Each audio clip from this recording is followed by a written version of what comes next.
Yengbi Puna Saratchandra Sharma Chayol Sigajana Manipur, Taram Noxere. Nasija Manipur topic say why delay in 7P?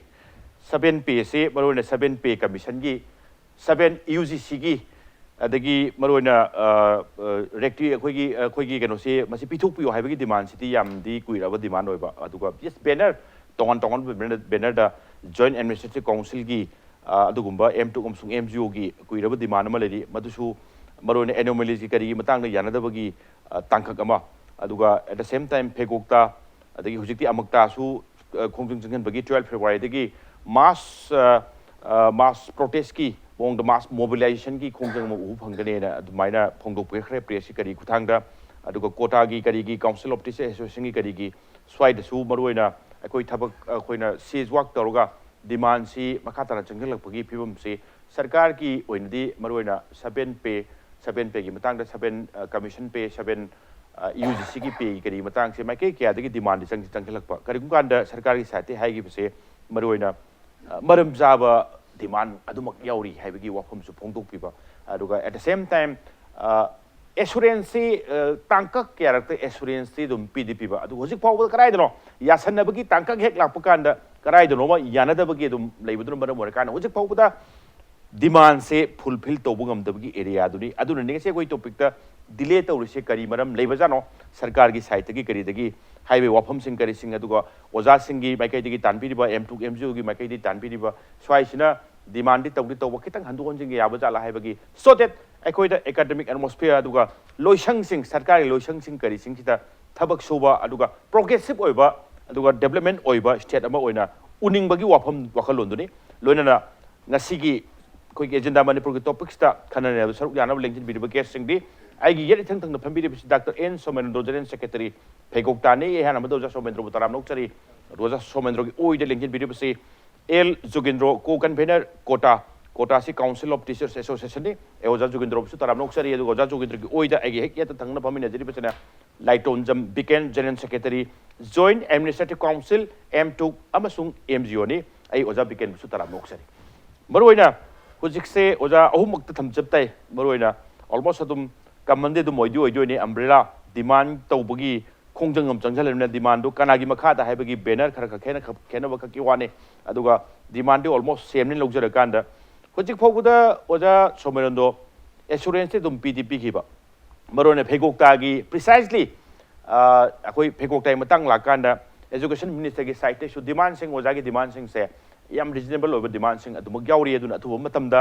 मसेगी financial missing से मथौ ताबसिंग खनर कांदा कमाइन तौदना fulfil तौगदगे से कमाइन तौदना थबक तो ऑनथोक कदगे हैसे खनगे हाइबगी वाफम खननी highway वाफम सिंग से अखोय बंग interview लोबुद हाइदि हाइग्रेबनी ओजा होजि फावबुद assurance क्या मुपिग्रे यानद्रिबा ताकखिना ओजा करा वदन याना हम तो इम्पैक्टिव थागत चरी अदुगी डायरेक्ट क्वेश्चन से खुमद्रिंगदे अमतंग थमजरमगे कोइना पे रिविजन हाइबसी नॉर्मल एक्टिविटी नेबा मणिपुरदना कोई एबनॉर्मल अदगी स्ट्राइक का तौद्रगदी हेक्ट यादब पोनमा सही तरह तरह की तौब एक्टिविटी मखलमने नेशनल पॉलिसी होइना कोइना अतोप एम्प्लॉयदना कोइना 7P हरे अदुगा कॉलेज की अदुगा यूनिवर्सिटी की ओजादी ऑल इंडिया की होइना कोइना 7P सी UC 7P हरे अदुगा रेगुलेशन की पार्ट में यावे रेगुलेशन सिना कोई ओजा खनब कांदा असिस्टेंट प्रोफेसर नत्रगा वाइस चांसलर न प्रिंसिपल खनब कांदा मागी क्वालिफिकेशन करी करी होइगनी ओजा की ड्यूटी रिस्पांसिबिलिटी अदुगा मागी प्रमोशन क्राइटेरिया सब नायब मागी सर्विस कंडीशन सिंग से यावे अदमसी मणिपुर कॉन्टेक्स्ट ते यंग कांदा Koyna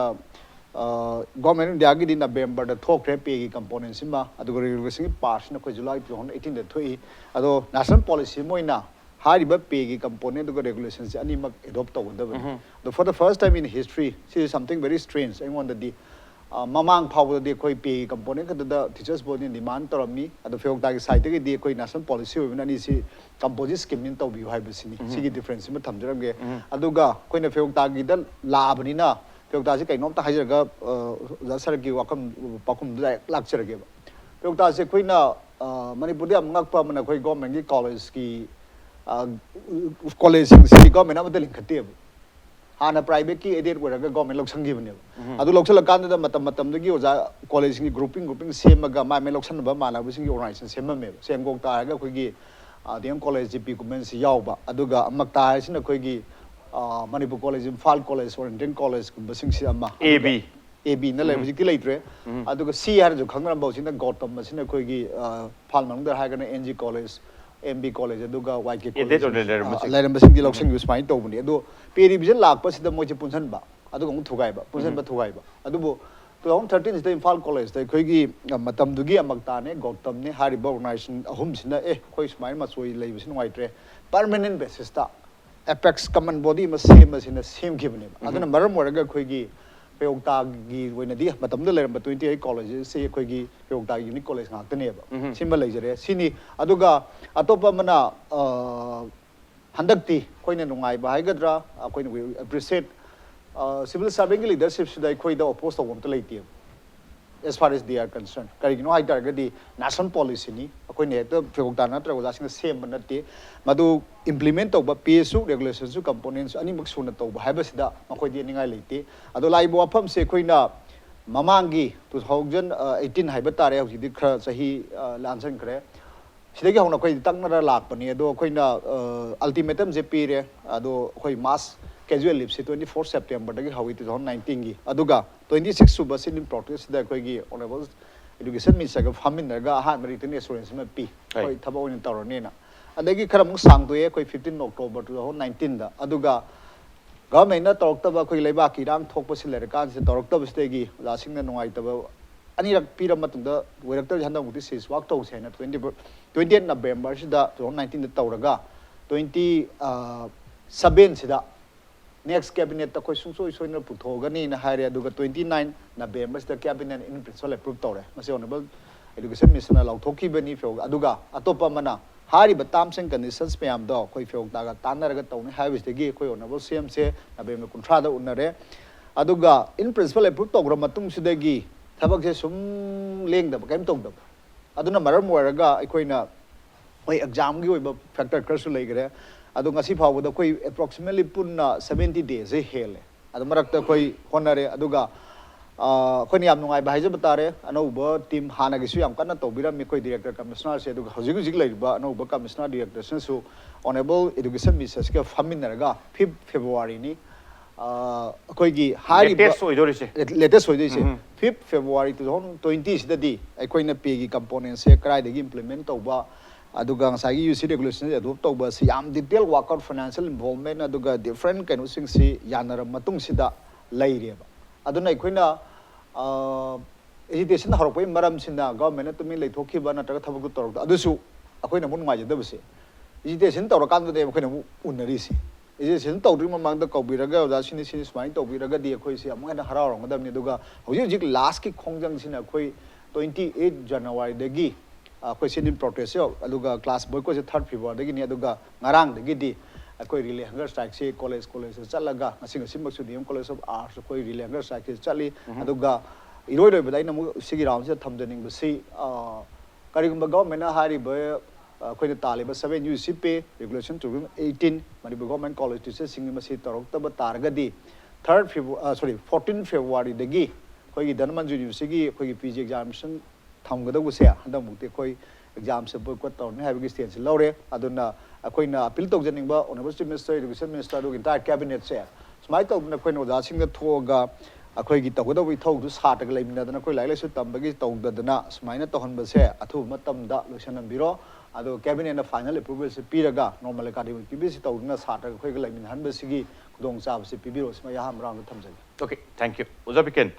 Wishu adum corong adum pamina give di panam yame 7 commission gi kari 7 commission batang gi hai batarati hoje phokta maroi na khoi sum u gi bada yam chaung strike jengjan bagi tangka kam u re maroi na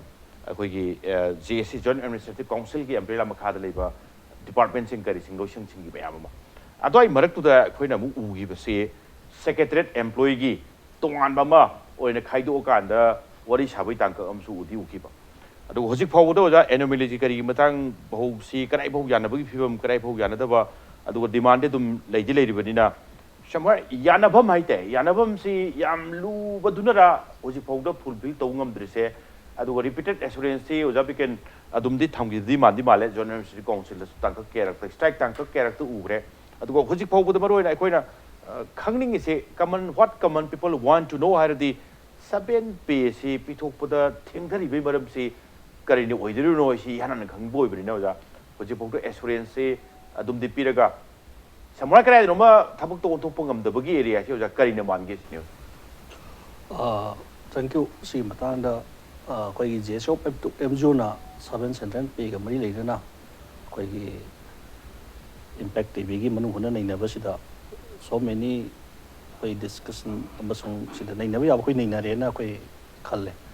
adubo masi mari leina na masi koi na 7P si koi di sai oja sing college oja sing di FEGOCTA gi moi gi 2018 dagi na haibado koi 2016 dagi implement over all India gi na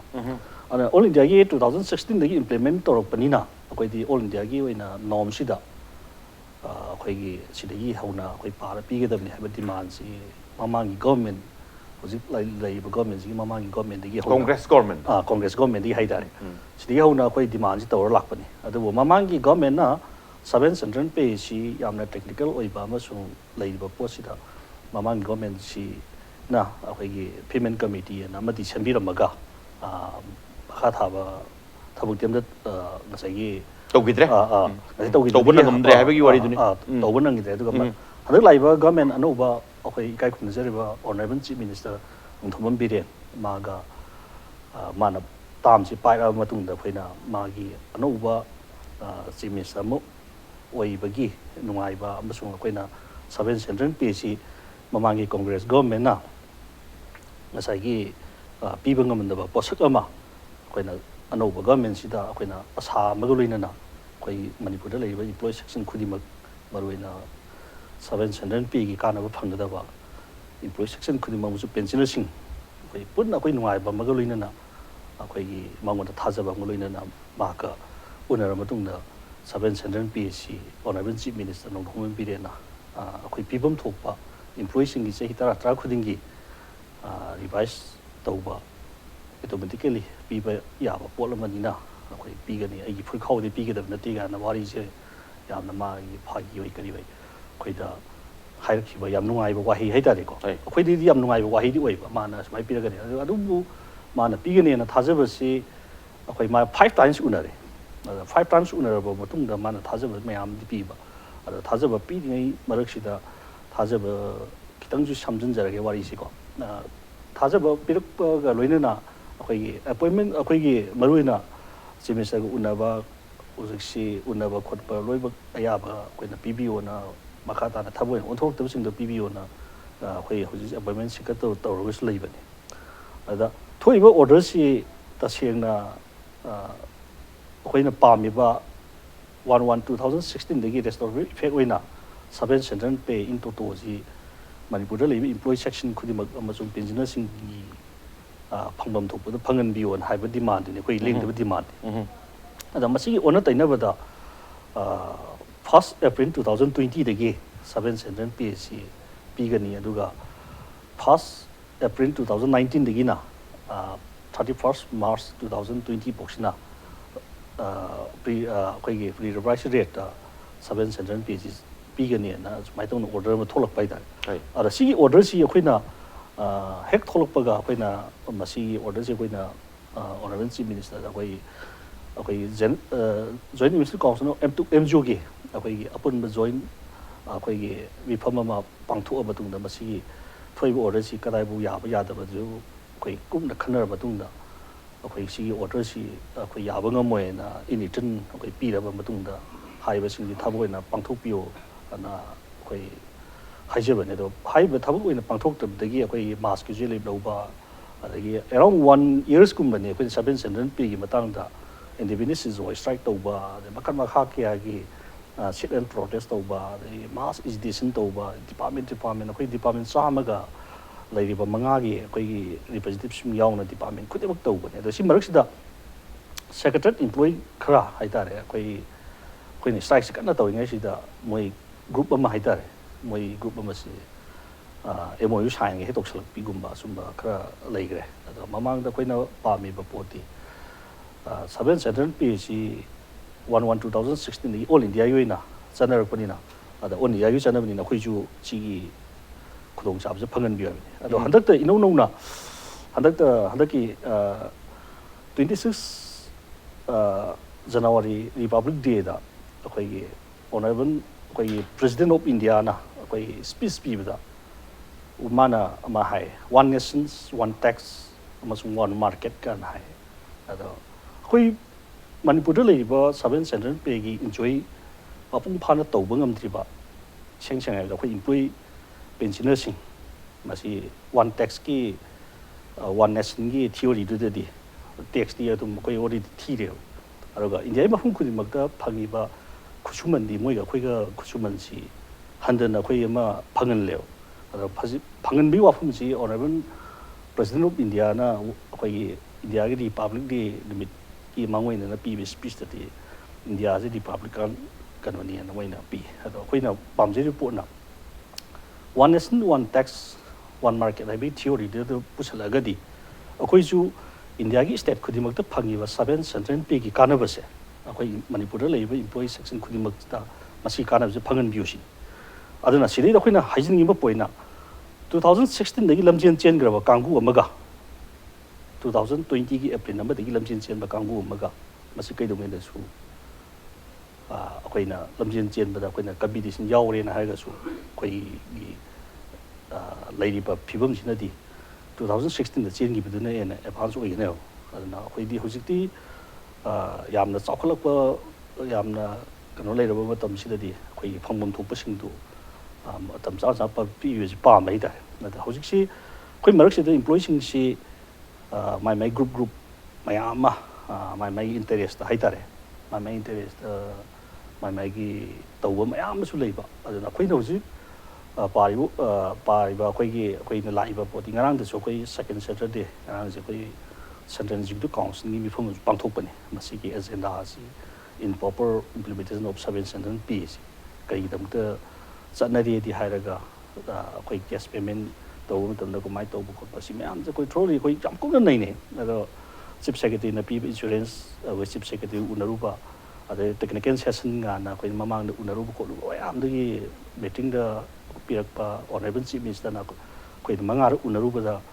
ꯃꯥꯅ ꯊꯝꯃꯛꯄ ꯋꯥꯐꯝ ꯑꯗꯒꯤ ꯁꯤꯒꯤ ꯃꯔꯛꯁꯤꯗ deputy ꯁꯤ M ꯍꯥꯟꯅ finance ꯄꯥꯏꯕꯤꯔꯝꯕ ꯃꯥꯅ ꯎꯅꯕꯗ ꯍꯥꯏꯔꯛꯄ ꯋꯥꯐꯝ ꯑꯗ ꯍꯧꯖꯤꯛꯇꯤ ꯑꯩꯈꯣꯏꯅ ꯌꯥꯝ ꯅꯨꯡꯉꯥꯏꯕ ꯑꯃꯅ ꯐꯥꯏꯅꯥꯟꯁꯀꯤ ꯄꯣꯔꯠꯐꯣꯂꯤꯑꯣꯁꯤ ꯑꯣꯅꯔꯦꯕꯜ ꯆꯤꯐ ꯃꯤꯅꯤꯁꯇꯔꯅ ꯄꯥꯏꯔꯕꯅꯤꯅ ꯍꯥꯟꯅꯗꯤ ꯑꯣꯅꯔꯦꯕꯜ ꯆꯤꯐ ꯃꯤꯅꯤꯁꯇꯔꯅ ꯑꯩꯈꯣꯏꯗ ꯄꯤꯕ ꯀꯃꯤꯠꯃꯦꯟꯁꯤꯡꯁꯤ ꯐꯥꯏꯅꯥꯟꯁ ꯁꯦꯛꯁꯟꯁꯤꯅ ꯑꯃꯅ ꯄꯥꯏꯕ ꯑꯗ ꯃꯥ ꯃꯁꯥꯅ ꯗꯤꯁꯤꯖꯟ ꯂꯧꯕꯗ खितंग मपुंग फादब खर लेब्रा कई वखल अमदा खोइद सुम खल्लु बाइ तारे अदा हौजिक्ति फाइनान्स माना पाइरबनिना यामना थाजबा मोलोइनना इम्प्लिमेंट सि तौबिरकदरा नम खनबा दो अखोइ हौजिक्सि तसेंगना अखोइना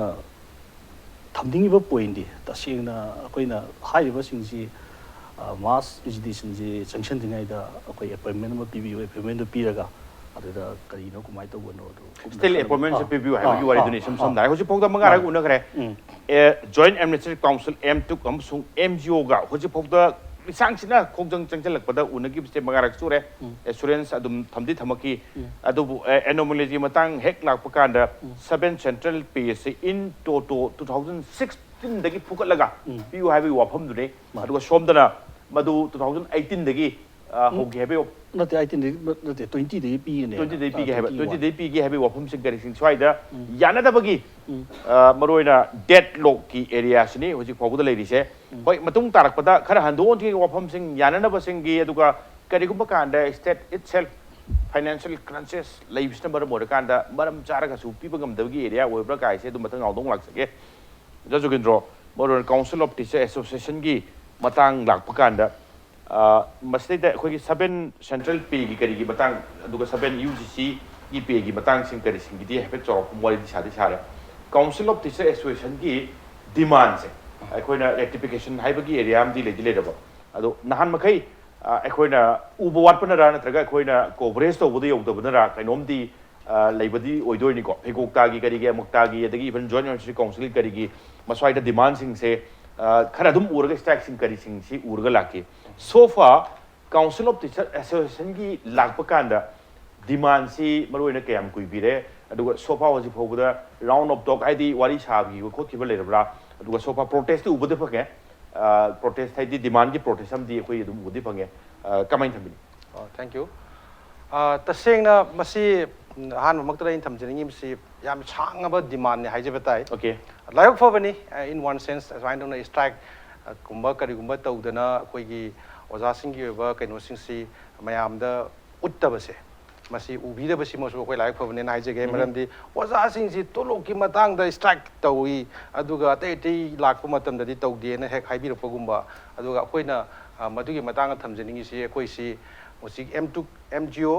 ꯑꯦꯟ ꯀꯣꯇꯥ ꯍꯥꯏꯅ ꯑꯄꯨꯟꯕ ꯃꯤꯐꯝ ꯑꯃꯅ 2010ꯗ ꯍꯥꯏꯕ ꯇꯥꯔꯦ 2010 6 ROP ꯂꯥꯛꯄ ꯃꯇꯝꯁꯤꯗ ꯑꯄꯨꯟꯕ ꯈꯣꯡꯖꯪ ꯑꯃ ꯆꯪꯁꯤꯟꯃꯤꯟꯅꯈꯤ ꯍꯥꯏꯔꯤꯕ ꯑꯄꯨꯟꯕ ꯆꯪꯁꯤꯜꯂꯤꯕꯁꯤ 6 ꯄꯦꯒꯤ ꯃꯇꯥꯡꯗꯅꯤ 6 ꯄꯦꯒꯤ ꯃꯇꯥꯡꯗ ꯆꯪꯁꯤꯜꯂꯤꯕ ꯑꯩꯈꯣꯏꯒꯤ ꯑꯦꯖꯤꯇꯦꯁꯟ ꯑꯗꯨꯗ ꯄꯨꯂꯞ ꯃꯅꯤꯄꯨꯔ ꯄꯨꯝꯕꯒꯤ ꯑꯄꯨꯟꯕ ꯑꯦꯝꯄ꯭ꯂꯣꯌꯤꯁꯤꯡ ꯍꯥꯏꯕ ꯇꯥꯏ ꯀꯣꯂꯦꯖꯀꯤ ꯋꯥꯕꯨꯗꯤ ꯌꯥꯎꯗ꯭ꯔꯦ ꯑꯗ ꯍꯥꯏꯔꯤꯕꯁꯤꯡꯗꯨꯅ ꯄꯨꯜꯂꯀꯥꯟꯗ ꯁ꯭ꯇ꯭ꯔꯥꯏꯛꯁꯤꯒꯤ ꯃꯔꯤ ꯂꯩꯅ ꯑꯩꯈꯣꯏ ꯑꯦꯒ꯭ꯔꯤꯃꯦꯟ ꯑꯃ ꯁꯥꯏꯟ ꯇꯧꯅꯩ 2010ꯗ 2010ꯒꯤ ꯃꯦꯗ ꯑꯗꯣ ꯍꯥꯏꯔꯤꯕ ꯑꯦꯒ꯭ꯔꯤꯃꯦꯟꯗꯨꯒ ꯀꯣꯔꯦꯁꯄꯣꯟꯗꯤꯡꯂꯤ ꯑꯩꯈꯣꯏꯒꯤ 6 ꯁꯦꯟꯇ꯭ꯔꯦꯜ ꯄꯦ ꯑꯁꯤ ꯏꯝꯄ꯭ꯂꯤꯃꯦꯟ ꯇꯧꯕꯤꯔꯦ ꯑꯗꯨꯕꯨ ꯃꯇꯝꯗꯨꯗ ꯊꯣꯛꯏꯕ ꯑꯩꯈꯣꯏ 6 ꯁꯦꯟꯇ꯭ꯔꯦꯜ ꯄꯦꯒꯤ ꯃꯇꯥꯡꯁꯤ ꯑꯩꯈꯣꯏꯒꯤ ꯄꯔꯇꯤꯀꯨꯂꯔꯂꯤ ꯑꯣꯖꯥꯒꯤ ꯃꯇꯥꯡꯗꯗꯤ ꯌꯥꯝ ꯑꯆꯧꯕ ꯑꯦꯅꯣꯃꯦꯂꯤꯁ ꯍꯥꯏꯕ ꯇꯥꯏ ꯑꯩꯈꯣꯏꯒꯤ ꯆꯞ ꯃꯥꯟꯅꯕ ꯐꯤꯗꯔ ꯄꯣꯁꯁꯤꯗ ꯁ꯭ꯀꯦꯜ ꯆꯞ ꯃꯥꯟꯅꯔꯛꯄ ꯑꯗꯨꯅ ꯃꯔꯝ ꯑꯣꯏꯔꯀꯥꯟꯗ ꯃꯇꯝꯗꯨꯒꯤ ꯒꯣꯔꯃꯦꯟꯇꯨꯅ 2010ꯒꯤ ꯑꯣꯔꯗꯔꯁꯤ ꯑꯩꯈꯣꯏ ꯁꯣꯏꯔꯦ ꯍꯥꯏꯅ ꯈꯪꯗꯅ 2011ꯒꯤ ꯑꯩꯈꯣꯏꯒꯤ 3 ꯖꯨꯟꯗ ꯑꯃꯨꯛ ꯑꯣꯔꯗꯔ ꯑꯃ ꯊꯣꯛꯄꯤ ꯍꯥꯏꯔꯤꯕ 3 ꯖꯨꯟꯒꯤ ꯑꯣꯔꯗꯔꯁꯤ actually ꯃꯁꯤ ꯈꯤꯇꯪ ambiguous ꯑꯣꯏꯕ ambiguous ꯑꯣꯏꯕꯅ ꯃꯔꯝ ꯑꯣꯏꯔꯀꯥꯟꯗ ꯑꯩꯈꯣꯏꯅ ꯀꯔꯤ ꯇꯧꯖꯒꯦ ꯍꯥꯏ ꯀꯥꯟꯗ ꯔꯤꯃꯥꯏꯟꯗꯔ ꯃꯌꯥꯝ ꯊꯥꯖꯩ ꯍꯥꯏꯕꯗꯤ ꯁ꯭ꯇ꯭ꯔꯥꯏꯛꯁꯤ 2010ꯗ ꯇꯧꯔꯤꯕ ꯁ꯭ꯇ꯭ꯔꯥꯏꯛꯇꯣ ꯑꯗꯨꯛꯀꯤ ꯃꯇꯤꯛ ꯆꯥꯎꯔꯦ throughout the state of Manipur ꯑꯣꯖꯥꯁꯤꯡꯁꯤ community ꯇꯣꯉꯥꯟ ꯃꯐꯝ ꯈꯨꯗꯤꯡꯃꯛ ꯗꯤꯁꯇ꯭ꯔꯤꯛ ꯈꯨꯗꯤꯡꯃꯛꯇꯤ ꯍꯧꯔꯛꯄ ꯏꯍꯧ ꯑꯣꯏꯕꯅꯤꯅ 6 ꯁꯦꯟꯇ꯭ꯔꯦꯜ ꯄꯦ ꯑꯁꯤ ꯑꯇꯣꯞꯄ ꯁ꯭ꯇꯦꯠꯁꯤꯡꯗ ꯂꯣꯏꯅ ꯆꯠꯈ꯭ꯔꯕꯅꯤꯅ ꯏꯝꯄ꯭ꯂꯤꯃꯦꯟ ꯇꯧꯈ꯭ꯔꯕꯅꯤꯅ ꯑꯩꯈꯣꯏ ꯃꯅꯤꯄꯨꯔ ꯁ꯭ꯇꯦꯠꯁꯤꯗ ꯉꯥꯏꯍꯧꯕꯅꯤꯅ ꯃꯗꯨꯒꯤ ꯄꯣꯠꯁꯛꯇꯣ ꯏꯝꯄ꯭ꯂꯤꯃꯦꯟ ꯇꯧꯕꯤꯅꯕ ꯍꯣꯠꯅꯔꯛꯄꯗ ꯑꯄꯨꯟꯕ ꯄꯨꯔꯥ ꯁ꯭ꯀꯨꯜ ꯃꯌꯥꯝꯁꯤꯡꯒꯤ ꯂꯣꯏꯅ ꯄꯦꯔꯥꯂꯥꯏꯁ ꯇꯧꯋꯤ ꯍꯥꯏꯕ ꯇꯥꯏ ꯑꯗꯨꯒꯤ ꯔꯦꯁꯄꯣꯟꯁꯇꯨꯒ ꯃꯔꯤ ꯂꯩꯅꯅ ꯊꯣꯛꯂꯤꯕ ꯑꯣꯔꯗꯔꯗ ꯑꯣꯖꯥꯁꯤꯡꯒꯤ ꯑꯣꯏꯅꯗꯤ ꯌꯥꯝ ꯂꯥꯏꯕꯛ ꯊꯤꯕ ꯄꯣꯠ ꯑꯃ ꯑꯣꯏꯔꯤꯕ ꯄꯣꯠꯁꯛꯁꯤ 2010ꯗ ꯊꯣꯛꯄ ꯑꯣꯔꯗꯔꯗꯨꯁꯨ 2011ꯗ ꯊꯣꯛꯄ ꯑꯣꯔꯗꯔꯗꯨꯁꯨ ꯂꯣꯏ ambiguous ꯑꯣꯏꯕ ꯑꯗꯣ ꯃꯌꯥꯝꯅ ꯄꯕ꯭ꯂꯤꯛꯅ ꯌꯥꯝ ꯈꯪꯍꯟꯖꯅꯤꯡꯉꯤꯁꯦ ꯑꯩ ꯉꯁꯤ ꯈꯨꯗꯣꯡꯆꯥꯕꯁꯤ ꯂꯧꯔꯀꯥꯟꯁꯤꯗ ꯑꯣꯖꯥꯁꯤ ꯑꯩꯈꯣꯏ ꯉꯁꯤꯃꯛꯇꯁꯨ ꯁꯦꯀꯦꯟꯗꯔꯤꯒꯤ ꯑꯣꯖꯥꯁꯤꯡꯅ ꯔꯦꯟꯁꯝ ꯀꯥꯟꯅ ꯍꯥꯏꯕ ꯋꯥꯐꯝꯁꯨ ꯑꯩꯈꯣই ꯑꯣꯅꯔꯦꯕꯜ ꯆꯤꯐ ꯃꯤꯅꯤꯁꯇꯔꯅ ꯊꯝꯕꯤꯔꯛꯏ ꯑꯩꯈꯣꯏꯅ ꯊꯝꯖꯅꯤꯡꯉꯤꯁꯤꯅ 2010ꯗꯒꯤꯗꯤ ꯑꯩꯈꯣꯏ ꯁ꯭ꯇ꯭ꯔꯥꯏꯛꯁꯦ ꯑꯗꯨꯛꯀꯤ ꯃꯇꯤꯛ ꯇꯧꯗ꯭ꯔꯦ ꯑꯗꯣ ꯀꯔꯤ ꯃꯔꯝꯒꯤ ꯇꯧꯔꯤꯅꯣ ꯍꯥꯏꯕꯁꯤ ꯄꯕ꯭ꯂꯤꯛꯁꯤꯡꯁꯤꯗ ꯅꯠꯇ꯭ꯔꯒ ꯃꯤꯌꯥꯝ ꯄꯨꯝꯅꯃꯛꯁꯤꯗ ꯑꯃꯨꯛ ꯐꯣꯀꯁ ꯇꯧꯖꯅꯤꯡꯉꯤ ꯁꯤ 2010ꯗ ꯉꯁꯥꯏ ꯃꯃꯥꯡꯗ ꯊꯝꯖꯒꯤꯕ ꯐꯤꯗꯔ ꯄꯣꯁꯁꯤ ꯒ꯭ꯔꯦꯖꯨꯋꯦꯠ ꯑꯃꯁꯨꯡ ꯄ꯭ꯔꯥꯏꯃꯥꯔꯤ ꯂꯦꯛꯆꯔꯔ ꯃꯊꯪ ꯁꯨꯝ ꯂꯩꯔꯤꯕ ꯃꯌꯥꯝꯁꯤ ꯃꯥꯏ ꯄ꯭ꯔꯃꯣꯁꯟ ꯀꯥꯟꯅꯔꯛꯏꯅꯤ ꯑꯗꯨ ꯄ꯭ꯔꯃꯣꯁꯟ ꯀꯥꯒꯗꯕ ꯄꯣꯁꯇꯨ ꯆꯞ ꯃꯥꯟꯅꯕ ꯁ꯭ꯀꯦꯜ ꯄꯤꯁꯤꯜꯂꯛ ꯇꯥꯔꯗꯤ ꯄ꯭ꯔꯃꯣꯁꯟꯒꯤ ꯆꯥꯡꯗꯨ ꯌꯥꯎꯔꯔꯣꯏ ꯑꯗꯣ ꯍꯥꯏꯔꯤꯕ ꯄꯣꯠꯇꯨꯒꯤ ꯑꯃꯨꯛ ꯑꯩꯈꯣꯏꯒꯤ ꯄꯦꯟꯗ꯭ꯔꯦꯅ ꯂꯩꯔꯤꯉꯩ ꯇꯥꯟꯖꯥꯗꯨꯗ 2011ꯗ ꯑꯣꯔꯗꯔꯁꯤꯗ ꯑꯃꯨꯛ ꯀꯔꯤ ꯍꯥꯏꯅ ꯊꯣꯛꯂꯛꯀꯥꯟꯗ ꯃꯅꯤꯄꯨꯔꯗ ꯁꯨꯛꯂꯩ ꯂꯩꯇꯕ ꯑꯩꯈꯣꯏꯒꯤ ꯃꯌꯥꯝꯅ ꯆꯠꯅꯔꯤꯁꯤꯅ ꯃꯇꯝꯗꯨꯗ ꯒ꯭ꯔꯦꯗ ꯄꯦ ꯍꯥꯏ AGP ꯍꯥꯏꯅ ꯑꯃꯨꯛ ꯇꯥꯝ ꯆꯪꯄ ꯑꯃꯨꯛ ꯊꯣꯛꯆꯜꯂꯛꯏ AGP ꯍꯥꯏꯕ ꯇꯥꯝꯁꯤꯅ ꯀꯅꯥ ꯁꯥꯒꯦ ꯍꯥꯏ ꯀꯥꯟꯗ ꯒ꯭ꯔꯦꯗ ꯄꯦ ꯄ꯭ꯂꯁ ꯑꯦꯀꯥꯗꯦꯃꯤꯛ ꯑꯦꯂꯥꯋꯦꯟꯁ ꯄꯕ꯭ꯂꯤꯛꯅ ꯇꯥꯕꯗꯗꯤ ꯃꯤꯌꯥꯝ ꯑꯩꯈꯣꯏ ꯅꯨꯡꯁꯤꯖꯔꯕ ꯑꯩꯈꯣꯏ ꯒꯥꯔꯖꯤꯌꯟ ꯃꯌꯥꯝꯅ ꯇꯥꯕꯗꯗꯤ ꯋꯥꯔꯤꯁꯤ ꯇꯥꯝ ꯃꯌꯥꯝꯁꯤꯡꯁꯤ ꯌꯥꯝ ꯅꯨꯡꯉꯥꯏꯔꯝꯃꯣꯏ ꯑꯩꯈꯣꯏꯁꯨ ꯑꯣꯖꯥ ꯑꯣꯏꯖꯕꯅꯤꯅ ꯑꯣꯖꯥ ꯑꯣꯏꯔꯤꯕ ꯑꯩꯈꯣꯏꯅ ꯃꯌꯥꯝꯁꯤꯡꯒꯤ ꯔꯨꯜꯁ ꯃꯌꯥꯝꯁꯦ ꯈꯪꯕ ꯃꯇꯝꯗ ꯃꯤꯅ ꯅꯨꯡꯁꯤꯗꯕꯁꯨ ꯄꯣꯛꯀꯅꯤ ꯕꯠ ꯏꯟ ꯐꯦꯛ ꯁꯤꯗꯤ ꯇꯣꯂꯣꯞꯀ ꯃꯔꯤ ꯂꯩꯅꯕꯅꯤꯅ ꯄꯨꯛꯆꯥꯛꯀ ꯃꯔꯤ ꯂꯩꯅꯕꯅꯤꯅ ꯇꯨ ꯗ ꯃꯤꯅꯤꯃꯝꯗ ꯈꯪꯗꯕ ꯌꯥꯗꯗꯅ ꯑꯩꯈꯣꯏꯁꯨ ꯁꯤꯒꯤ ꯖꯒꯥ ꯃꯆꯥꯁꯤꯗꯤ ꯈꯪꯖꯔꯦ ꯔꯨꯜ ꯃꯌꯥꯝ ꯑꯩꯈꯣꯏ ꯀꯩꯁꯨ ꯈꯪꯖꯗꯦ ꯑꯗꯨ ꯈꯪꯖꯤꯜꯂꯨꯔꯒꯁꯨ ꯃꯤꯅ ꯅꯣꯛꯀꯅꯤ ꯑꯗꯨꯅ ꯁꯦꯡꯅ ꯍꯥꯏꯖꯔꯀꯥꯟꯗ ꯑꯩꯅ ꯁꯦꯝꯕꯤꯔꯤꯕ ꯑꯣꯐꯤꯁꯤꯌꯦꯜ ꯃꯌꯥꯝꯁꯤꯡꯁꯤꯗ ꯌꯥꯝ ꯉꯛꯆꯅꯤꯡꯉꯤꯁꯤ AGP ꯀꯧꯕ ꯇꯥꯝ ꯑꯃꯈꯛ ꯃꯁꯤꯗ ꯀꯣꯏꯟ ꯇꯧꯕꯤꯔꯒ ꯍꯥꯞꯄꯤꯔꯛꯄ ꯃꯇꯝꯗ ꯒ꯭ꯔꯦꯗ ꯄꯦ ꯍꯥꯏꯕꯁꯤ 4,000 ꯄꯥꯔꯇꯤꯀꯨꯂꯔꯂꯤ ꯂꯦꯛꯆꯔꯒꯤ ꯊꯝꯖꯒꯦ 4,000 ꯄ꯭ꯂꯁ ꯑꯦꯀꯥꯗꯦꯃꯤꯛ ꯑꯦꯂꯥꯋꯦꯟꯁ 800 ꯑꯅ ꯍꯥꯏꯔꯦ ꯑꯗꯨ 4,000 ꯒ꯭ꯔꯦꯗ ꯄꯦ ꯑꯣꯏꯇꯥꯔꯒꯗꯤ ꯀꯩ ꯂꯥꯛꯀꯦ ꯍꯥꯏꯕ ꯃꯇꯝꯗ lecture of hybasi according to RR of 1997 RR lecture gi RR gi matungina first class gazetted officer high adu first class gazetted officer sigi oiba posak sida mahaki magi scale lu lepa matamdadi akoi huji hai jidi chuking chingre adu first class gazetted officer tari matamda grade page 5400 oigadawni akoi de page grade page 4000 pire adu 2011 dani adubu ngasai ambiguous oiba haiba wafum dung samjana jage aina samjana jarakpada AGP batamsi basic pay sabada hai tolop sabasida basic pay have porsaksi pay in pay ben plus academic grade pay harabina AGP have porsi grade pay chap manare haina muk interpretation amuk thoga hariba 2011 gi order si akoi pen phata lawro sum laksabane right from 2011 laibak thiri di ꯁꯤꯒꯤ ꯖꯒꯥꯁꯤ ꯂꯥꯏꯕꯛ ꯊꯤꯕꯒꯤ ꯇꯥꯟꯖꯥ ꯑꯃꯈꯛ ꯂꯥꯛꯏꯕꯁꯤ ꯀꯔꯤꯅꯣ ꯍꯥꯏꯔ ꯀꯥꯟꯁꯤꯗ 2011 ꯄꯦꯟꯗꯗꯅ reminder ꯃꯌꯥꯝ so many reminder ꯃꯌꯥꯝ ꯑꯩꯈꯣꯏꯒꯤ ꯃꯌꯥꯝꯅ ꯁ꯭ꯇ꯭ꯔꯥꯏꯛ ꯇꯧꯒꯜꯂꯤ ꯑꯣꯖꯥꯁꯤ ꯁ꯭ꯇ꯭ꯔꯥꯏꯛ ꯇꯧꯒꯜꯂꯤ ꯑꯣꯖꯥꯒꯤ ꯑꯋꯥꯕꯗꯤ ꯀꯅꯥꯁꯨ ꯎꯕꯤꯗꯕ ꯑꯗꯨꯒꯨꯝꯕ ꯁ꯭ꯇ꯭ꯔꯥꯏꯛ ꯇꯧꯒꯟꯕ ꯄꯦꯒꯤ ꯃꯇꯥꯡꯗ ꯇꯧꯏ ꯍꯥꯏꯕ ꯄꯣꯠꯇꯨ ꯂꯥꯛꯄꯗꯨꯗ ꯑꯩꯈꯣꯏꯅ ꯃꯁꯤ ꯁ꯭ꯇ꯭ꯔꯥꯏꯛ ꯇꯧꯕꯁꯤ ꯈꯥꯡꯉꯒ ꯂꯥꯛꯄꯁꯦ ꯍꯧꯖꯤꯛꯅ 2019 sida some kind of 7 central pay lakpa matamdadi automatically magi rectification mayamsinge soin torakani habagi thajaba amkak leijaba adu laibak thiri di kai daw ha each and every department Manipur leiba department punamak singsi loinamak rectify tawi agoi gi pay matrix sida fit tawi yanana ba hai 2010 da phangyo potu koi gi 2019 gi ROP lakpa matam revision of pay lakpa matam sidadi mahaki du kitang kamai tawino khangde khara khara loi hengalaga seme adu sema du akoi chu afa poni adu targa akoi gi oja gi teachers community gi damukta su hariba posak tu da kitang hengalaga dra koina lisang sina sahi tara tanjara poni na haidana ko su asa tawruga dinga sai 2011 gi mamang gi potu da reflector ga 2019 gi si have the fifth pay have tare ne ko fifth pay corresponding among the fit tawira ga da de protest tawduna demand yauduna sum yorokidra ina asa tawru se yes sir to ga saduni adu ka maroina quota gi particular quota gi wari horopu kanda oja Jugindro ga ji phauda wari sanakiba haidi sarkar gi musinga sarkar ga wari sanakiba sing leirabra kari yanakiba sing leige hoji phauda okay yes sir ai samjana ga jara ke masi matang sida koi teachers community sem chawi different kind of koi gi kaino si group si dum lai ma gi pen da ba ko to mayam lai 2010 gi matung da so many teachers mayam appoint tawgre appoint tawgre kan da quota ga oina di hariba in formal invitation am da toroktana toropodi leite but akoina tawjeri khongjang ji kaina kan da July gi tha da pangthokhiba adu thoiba makoi order do 2019 gi adu gi koi response to boina koi memorandum even the honorable chief minister pj education minister commissioner mayam pj adu work sheet to birakpadi male tawi koi memorandum pj ultimatum gi mathang na koi systematic na quota gi structure education chanjan jarakpani submit tawjare memorandum submit tawjare ultimatum pire press conference tawre hadin mit awareness phajana pire ba akoi sum pen da mayam le si pot kitang rectify to bi habisi lai adu so far ngasi bogdadi government ki side gi formal loina koi the invitation ama tawruktamna maram orakan da han by strike tawdrasu datragana protest tung tawdrasu dum khangna dum torokani dai ngai rambani madugi asa duma pungchai chaigre pungkai kaikre mathang tarakpada memorandum sing kari sing piba ultimatum piba assurance pirakpati dum leidi leiba aduga madusu thapakta pangthorokpadi pangthoroktaba adu tangai padana kai dorege kanda hek ubududi yamde nungai taba oja sing kari sing tambi ba takpi bista thawai chang de haina dosi पैसा हेंगटपगी demand दे नोंग कनग्रे दाइ से दुम आइगोंदगी होगा दुम हाइदोरि मे highway दि दुगा ओजासिंग नमसि ताब कांददी मुक्ति दुम वादोरि बमरमदि strike से तंगाइ फदन तौबने हंदकी मतांगी स्ट्राइक प्रोटेस्ट सु कुइना खांगजरबने खांगबदु याब खांगमलक्तना ता इउदी उबिदबदु तंगाइ फदना compel to go to protest हाइबगी एरिया दुनि समसमना का ओजा Jugindro ai बाथन ऑन लाक्सगे thank you ओजा ब्रेक अमतंग दोक्तोक सुरगो जाय ऑन दुम गांग बि यादोर नत्रगना सप्लीमेंट 1 minute कुंबगे please hojiki akoi panelist akoi gi quota gi ma haibibedo 2010 gi akoi gi 19 May 2010 May da ni akoi gi 6 central pay ga mari leina na akoi gi agreement sign tong ni je ado agreement sign tong na ba sida hojiki representative haitare akoi quota gi wafum di kitang highway kitang wahi do ina ta ba da ona gi benara kitang aduda sign tawramaga GSC ga punna changchalambadagi GSC gi adugi agreement dagi pendaba dawna tungana tagi bi wapa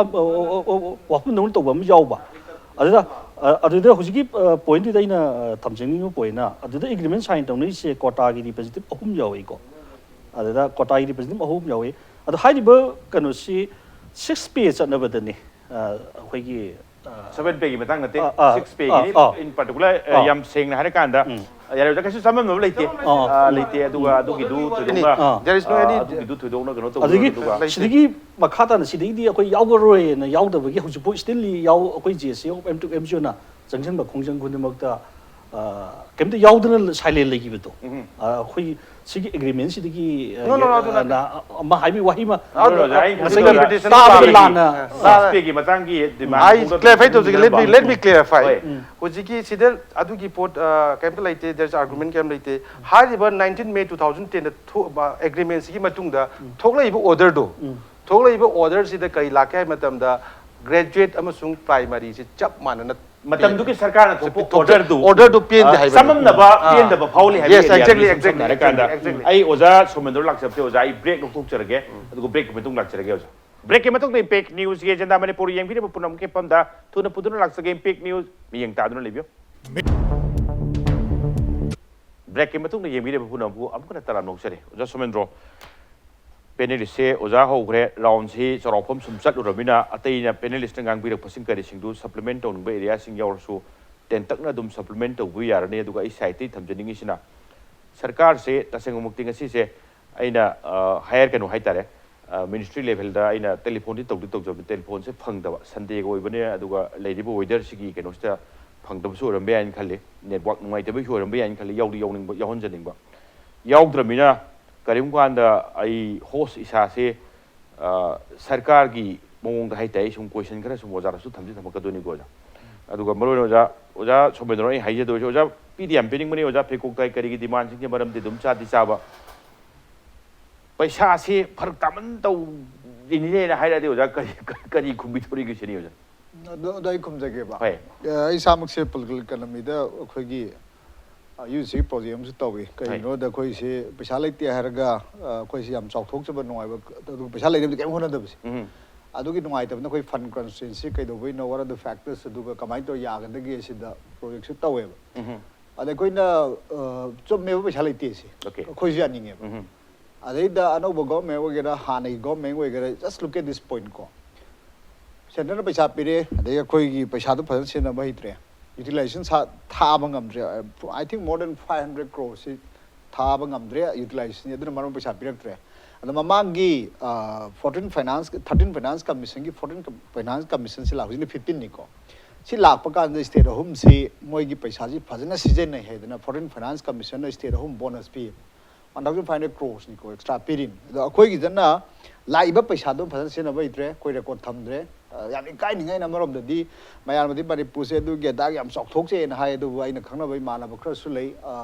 ai khoi na season na ri paisa gi mawong ma to si ai khoi gi public money ni adu khoi na season na ba kan na lai gi dong season na ba aduga lei triba paisa revenue generation se khoi kamai tong na generation to da ge adu example dong picture ge khoi na ji electricity si 24 hour phang e lo ba yare prepaid system ga ji hogdok na revenue generation to na economical loi mong sumaina tai len revenue atraga tai khomjan ba ya ba mayam di lei ado ni pung sung changhan da ba si number 1 atopam na khoi Manipur se ina sum yeng kan da yam ngak pa leiba ama we akhoi gi lei ba official na da keno sing si ngasai gi kota gi kangbu ja sing na haibi kan si da academic grade pay si ta sing bagi di government da gi policy we na university ga college teacher kada da pi ga da bane ado school ga da pisala mini ko aduga moi gi da na ngasai gi mamang gi ban mo single jing ba government sina akhoi gi higher education da research da talented oiba young educated oiba kangbu se khoi pusan ragadi attract to bangam ragadi khoi se sonda horagani aduna masi attract to da ba ya de haiduna all india labor civil service na taga top employees de khoi na entry level da 600 kadang hele adugi du hingat pa yana bagi atop employee da na grade pay haiba gp yar ko grade pay haiba aduga college university uja sin na academy grade pay na se thamaga entry level le hor khaji ka jagi hele ado som da na academic grade pay se thamam surok thok ta se thamaga pisale tolop sune pire Manipur gi leiba khoi government college uja sing na kai dore order da yaw ni ko ma se khoi case ke na haiba ke no le academic grade pay ga akhoi for whatsoever in any purpose so man ro ha ga khoi 6 pay gi da gi horanga si more than 9 years se college da leiba Manipur government college uja sing se khoi sahi ma pan se khoi tolop sune pi adu mathak da mu kamai to ge da sa gi atop employee da gi manada basi 13 masim ta na pire khoi case tawi ado honorable high court na hai se Manipur gi khoi college ja sing se Manipur government employee na tabra kai do we piro do sin sigi case mo jik leire aduga india gi counterpart mu yeng ga di khoi gi sahi mari ga tha ahum si khoi state government no ha pitho adugi whatever expenditure amount se ꯑꯩꯈꯣꯏ 80% reimburse ꯇꯧꯒꯦ ꯍꯥꯏꯕꯅꯦ ꯑꯇꯩ state ꯂꯣꯏ ꯇꯧꯏ ꯌꯨꯝꯊꯪꯅꯕꯁꯤꯡꯁꯦ ꯑꯩꯈꯣꯏꯗꯤ ꯇꯧꯈꯤꯗ꯭ꯔꯦꯀꯣ ꯁꯨꯃꯥꯏꯅ ꯇꯧꯗꯅ ꯑꯩꯅ ꯍꯥꯏꯖꯅꯤꯡꯉꯤꯕ ꯄꯣꯏꯟꯗꯤ ꯑꯩꯈꯣꯏꯅ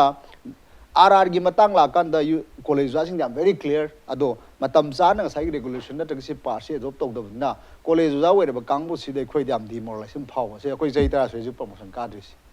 ꯑꯣꯖꯥ ꯃꯌꯥꯝ ꯑꯃ ꯑꯗꯣ ꯉꯁꯥꯏ ꯔꯦꯒꯨꯂꯦꯁꯟꯗꯤ ꯑꯦꯗꯣꯞ ꯇꯧꯍꯧꯗꯕꯒꯤ ꯑꯗꯨꯅ ꯑꯩꯈꯣꯏꯅ ꯍꯥꯏꯔꯤꯁꯤ ꯑꯣꯀꯦ ꯀꯣꯂꯦꯖꯗ ꯂꯩꯕ ꯏꯗꯨꯀꯦꯁꯟꯁꯤ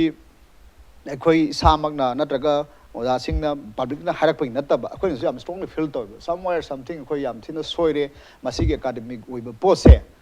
खरा सेमदोक्सी हाइबगी पोसे कोई गवर्नमेंट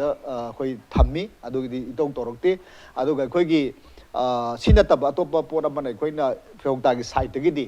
अखोइना थमजरिबे कोई ओजा खरा नत्रगा कोई लीडरशिप ना खंग हेता साब नते कोई कॉलेज कॉलेज चले ओजासिंग नत्रगा जिंग तोंगा तोंगा बा से सुजामपु कॉलेज दा लमका कॉलेज यूनाइटेड कॉलेज चाने पेटिगु कॉलेज अदुगा इम्फाल मनुंग हारिबा म्याम चलगा मोई फिजिकल कंडीशन केसे म्याम यें कांदा अखोइना कॉलेज एजुकेशन से मसी transform तौद्रगदी Manipur se mang than sunga moi aduga akhoi da moral crisis samana like tam se class 12 loiraga loirabo im khana gre khara khang hai ba kangbu dana kram lai hai bana tra pa pa ma pan ja khani adu le hori ba kangbu si de khoi se even wa ngang ba da hai ba tare english hindi tok thase sumna khaki khoi gi maite ron da na dra ma ron se fazan express to ngam da bi so crisis sama lai anyway sumaina to bu lai ru ka si de khoi na adu itaragadi quality education natraga si kamaina college education sida poraktage hai taragadi akoina harise national policy oriba kaino national policy na koi govern tawe akoi manipur government natraga FEGOCTA na kai room na koi tawning to ya de college waza gidi magi recruitment gi oigera natraga promotion gi oigera natraga magi service condition gi oigera even workload magi working hours yam define oina specifically layam aduna akoina hajaina pay gi component su tawbiro aduga hariba regulation di adopt tawbiraga order du thoga khoi binding oidana madugi rule madu leiraga principal singna natraga director na natraga higher education department na natraga oja singna masi mathau sing to holagadi akhoi gi wakhalda manipur da hojik sothana leiriba natraga akhoi gi leiriba phibam se khradi phagalakani haiba se akhoi gi thajabane aduna madu isang sina as look at akhoi na surprise sogamana अदो Koyna Manipur state हुर फंगदना कोइ 1972 गी फंग मतुंग सिदा HYBE regulation गी part से अदो सुंदोक तौगिते तौरगा सो कोइ गी पीस मिल वनि तौ हंदक ते कोइन हाइना मस ओजा सोमेंद्रन थंबिबा somewhere something has went extremely wrong हाइबगे एरिया दुनि सम नारे कान द तुका ओजा कनोना ओजा सोमेंद्रन थंबिबा से मरोइना होय पैसा लेते दो somewhere we also admit हाइदि मस खंगी recognize तवे अदुगा मरोइना कमाइन पिग दगे दुगी फॉर्मूला पुथोकपदो अदुबौदा अदुबता हाजौ अदुगी एरिया अदुगी एरिया नि आइना हाजनिंगिना होय मणिपुर दा लेब सिंग से कोइना अदु दागी नते हुजि कॉलेज न यूनिवर्सिटी उजा होय सेम टफ होय खुनि ओम सम तहुदबगी प्रॉब्लम खरा लेको अदो अखोइना हाजनिंगिना नियम चुमदबि हंदक की सरकार खकी नतब ममांग very long yengu buganda when we sagi adana yang kuina leigre hoy adubu anoba government gi thabak khara tawbi khoi appreciate tawi ada akhoi na hajaningina paisa leite haragadi college go za sing de khoi MMS te ta da Philippines to me am yauri ba kitam honesty ma with respect hai gi wa do oja smai to na tawbiro akhoi paisa lung sa gi sum awa ba khara akhoi ma na harim ne from our side 1st January 2016 de gi atop state se Arunachal Pradesh di with area P Assam the first episode 2016 with area P claim to 50% member akhoi do hajadre atop employee the P ri ba do ma do gi same de ge P biro to buda di mamang say the piram the 6 piram se complete allowance pibiro sa do de koi ya jaragin harine sigi mathak sida kai government whatever mogi financial concern lerga just mind to si ya biro koi lo sala haragadi will sacrifice will accept that hando hanjin gi bauda we are ready we are ready area ni tawni harga torokta bado okay adu gi nuai tabagi area am yang kan phawre marup Jugindro oja Jugindro laktou de oja Biken charo lakke tawni do kaw gi do man be area kan yau male please go ahead yamna chumba wafam khoi ojan thambigre adu taseng na har kan chida aina University amasung college ke level leibi oja sing ojai community sing se yamna wang ba thak oja sing ne yam qualified holder ni national policy amge makha da framework ki makha da moi UGC University Grant Commission na dui makha da lega leiba oja sing ni haibse koi khangjai adu academic grade pay si koi ki secondary school ki oja sing da pire aina muk thamjaningi sina mayam no focus tawningi sina khangda bo official amsu mayam leiri haibse Manipur da leibo oja puna musi all our national policy makha leiba ngakta ne NCTE nam layo Ministry of Human Resource Depa koi masi makada labor National Council of Teacher Education matuina RRC mo ni shemi masida labor mo eligibility criteria mem sing se koi sai da implement to what of the wise su ya is mandatory ne aduna ma hariba posak sigi matung ina phangpham thokpa pay scale su dum laijaba pot ni aduna ngasai gi academic grade pay haibasi grade pay plus koi academic allowance haibani adu masi ai na khanbada ai gi knowledge na di ai thengna jaba ngamde academic allowance haibasi koi higher secondary level la laiba oja sing qualified holders mayam koi NCT gi makha da laiba khaliba appointment to mayam sing si bam thui na traga phangom thui tu se masi ai khandre let me finish sir aduna hariba potu gi jaga du makai thamjage aina main oina focus tau janingi sina akoi gi quota hai taragadi I have to speak for each and every teachers of Manipur la using gang batai masida ista la iba possibly kari no hai gan jida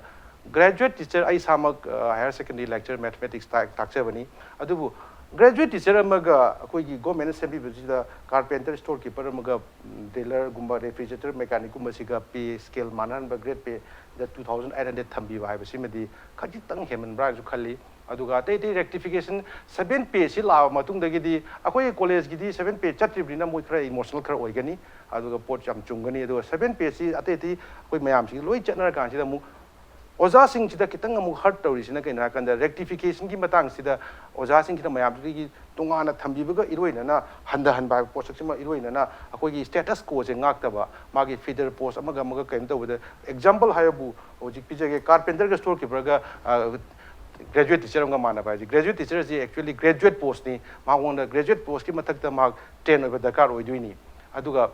higher secondary lectures na mark master degree plus akoi B.Ed train to ba bani NCT gi madung ina di adu high report mayam sing si sayid na ba mayam sing si leina andana yengbei wafam dina ta boja Jugindro thabire se to da bu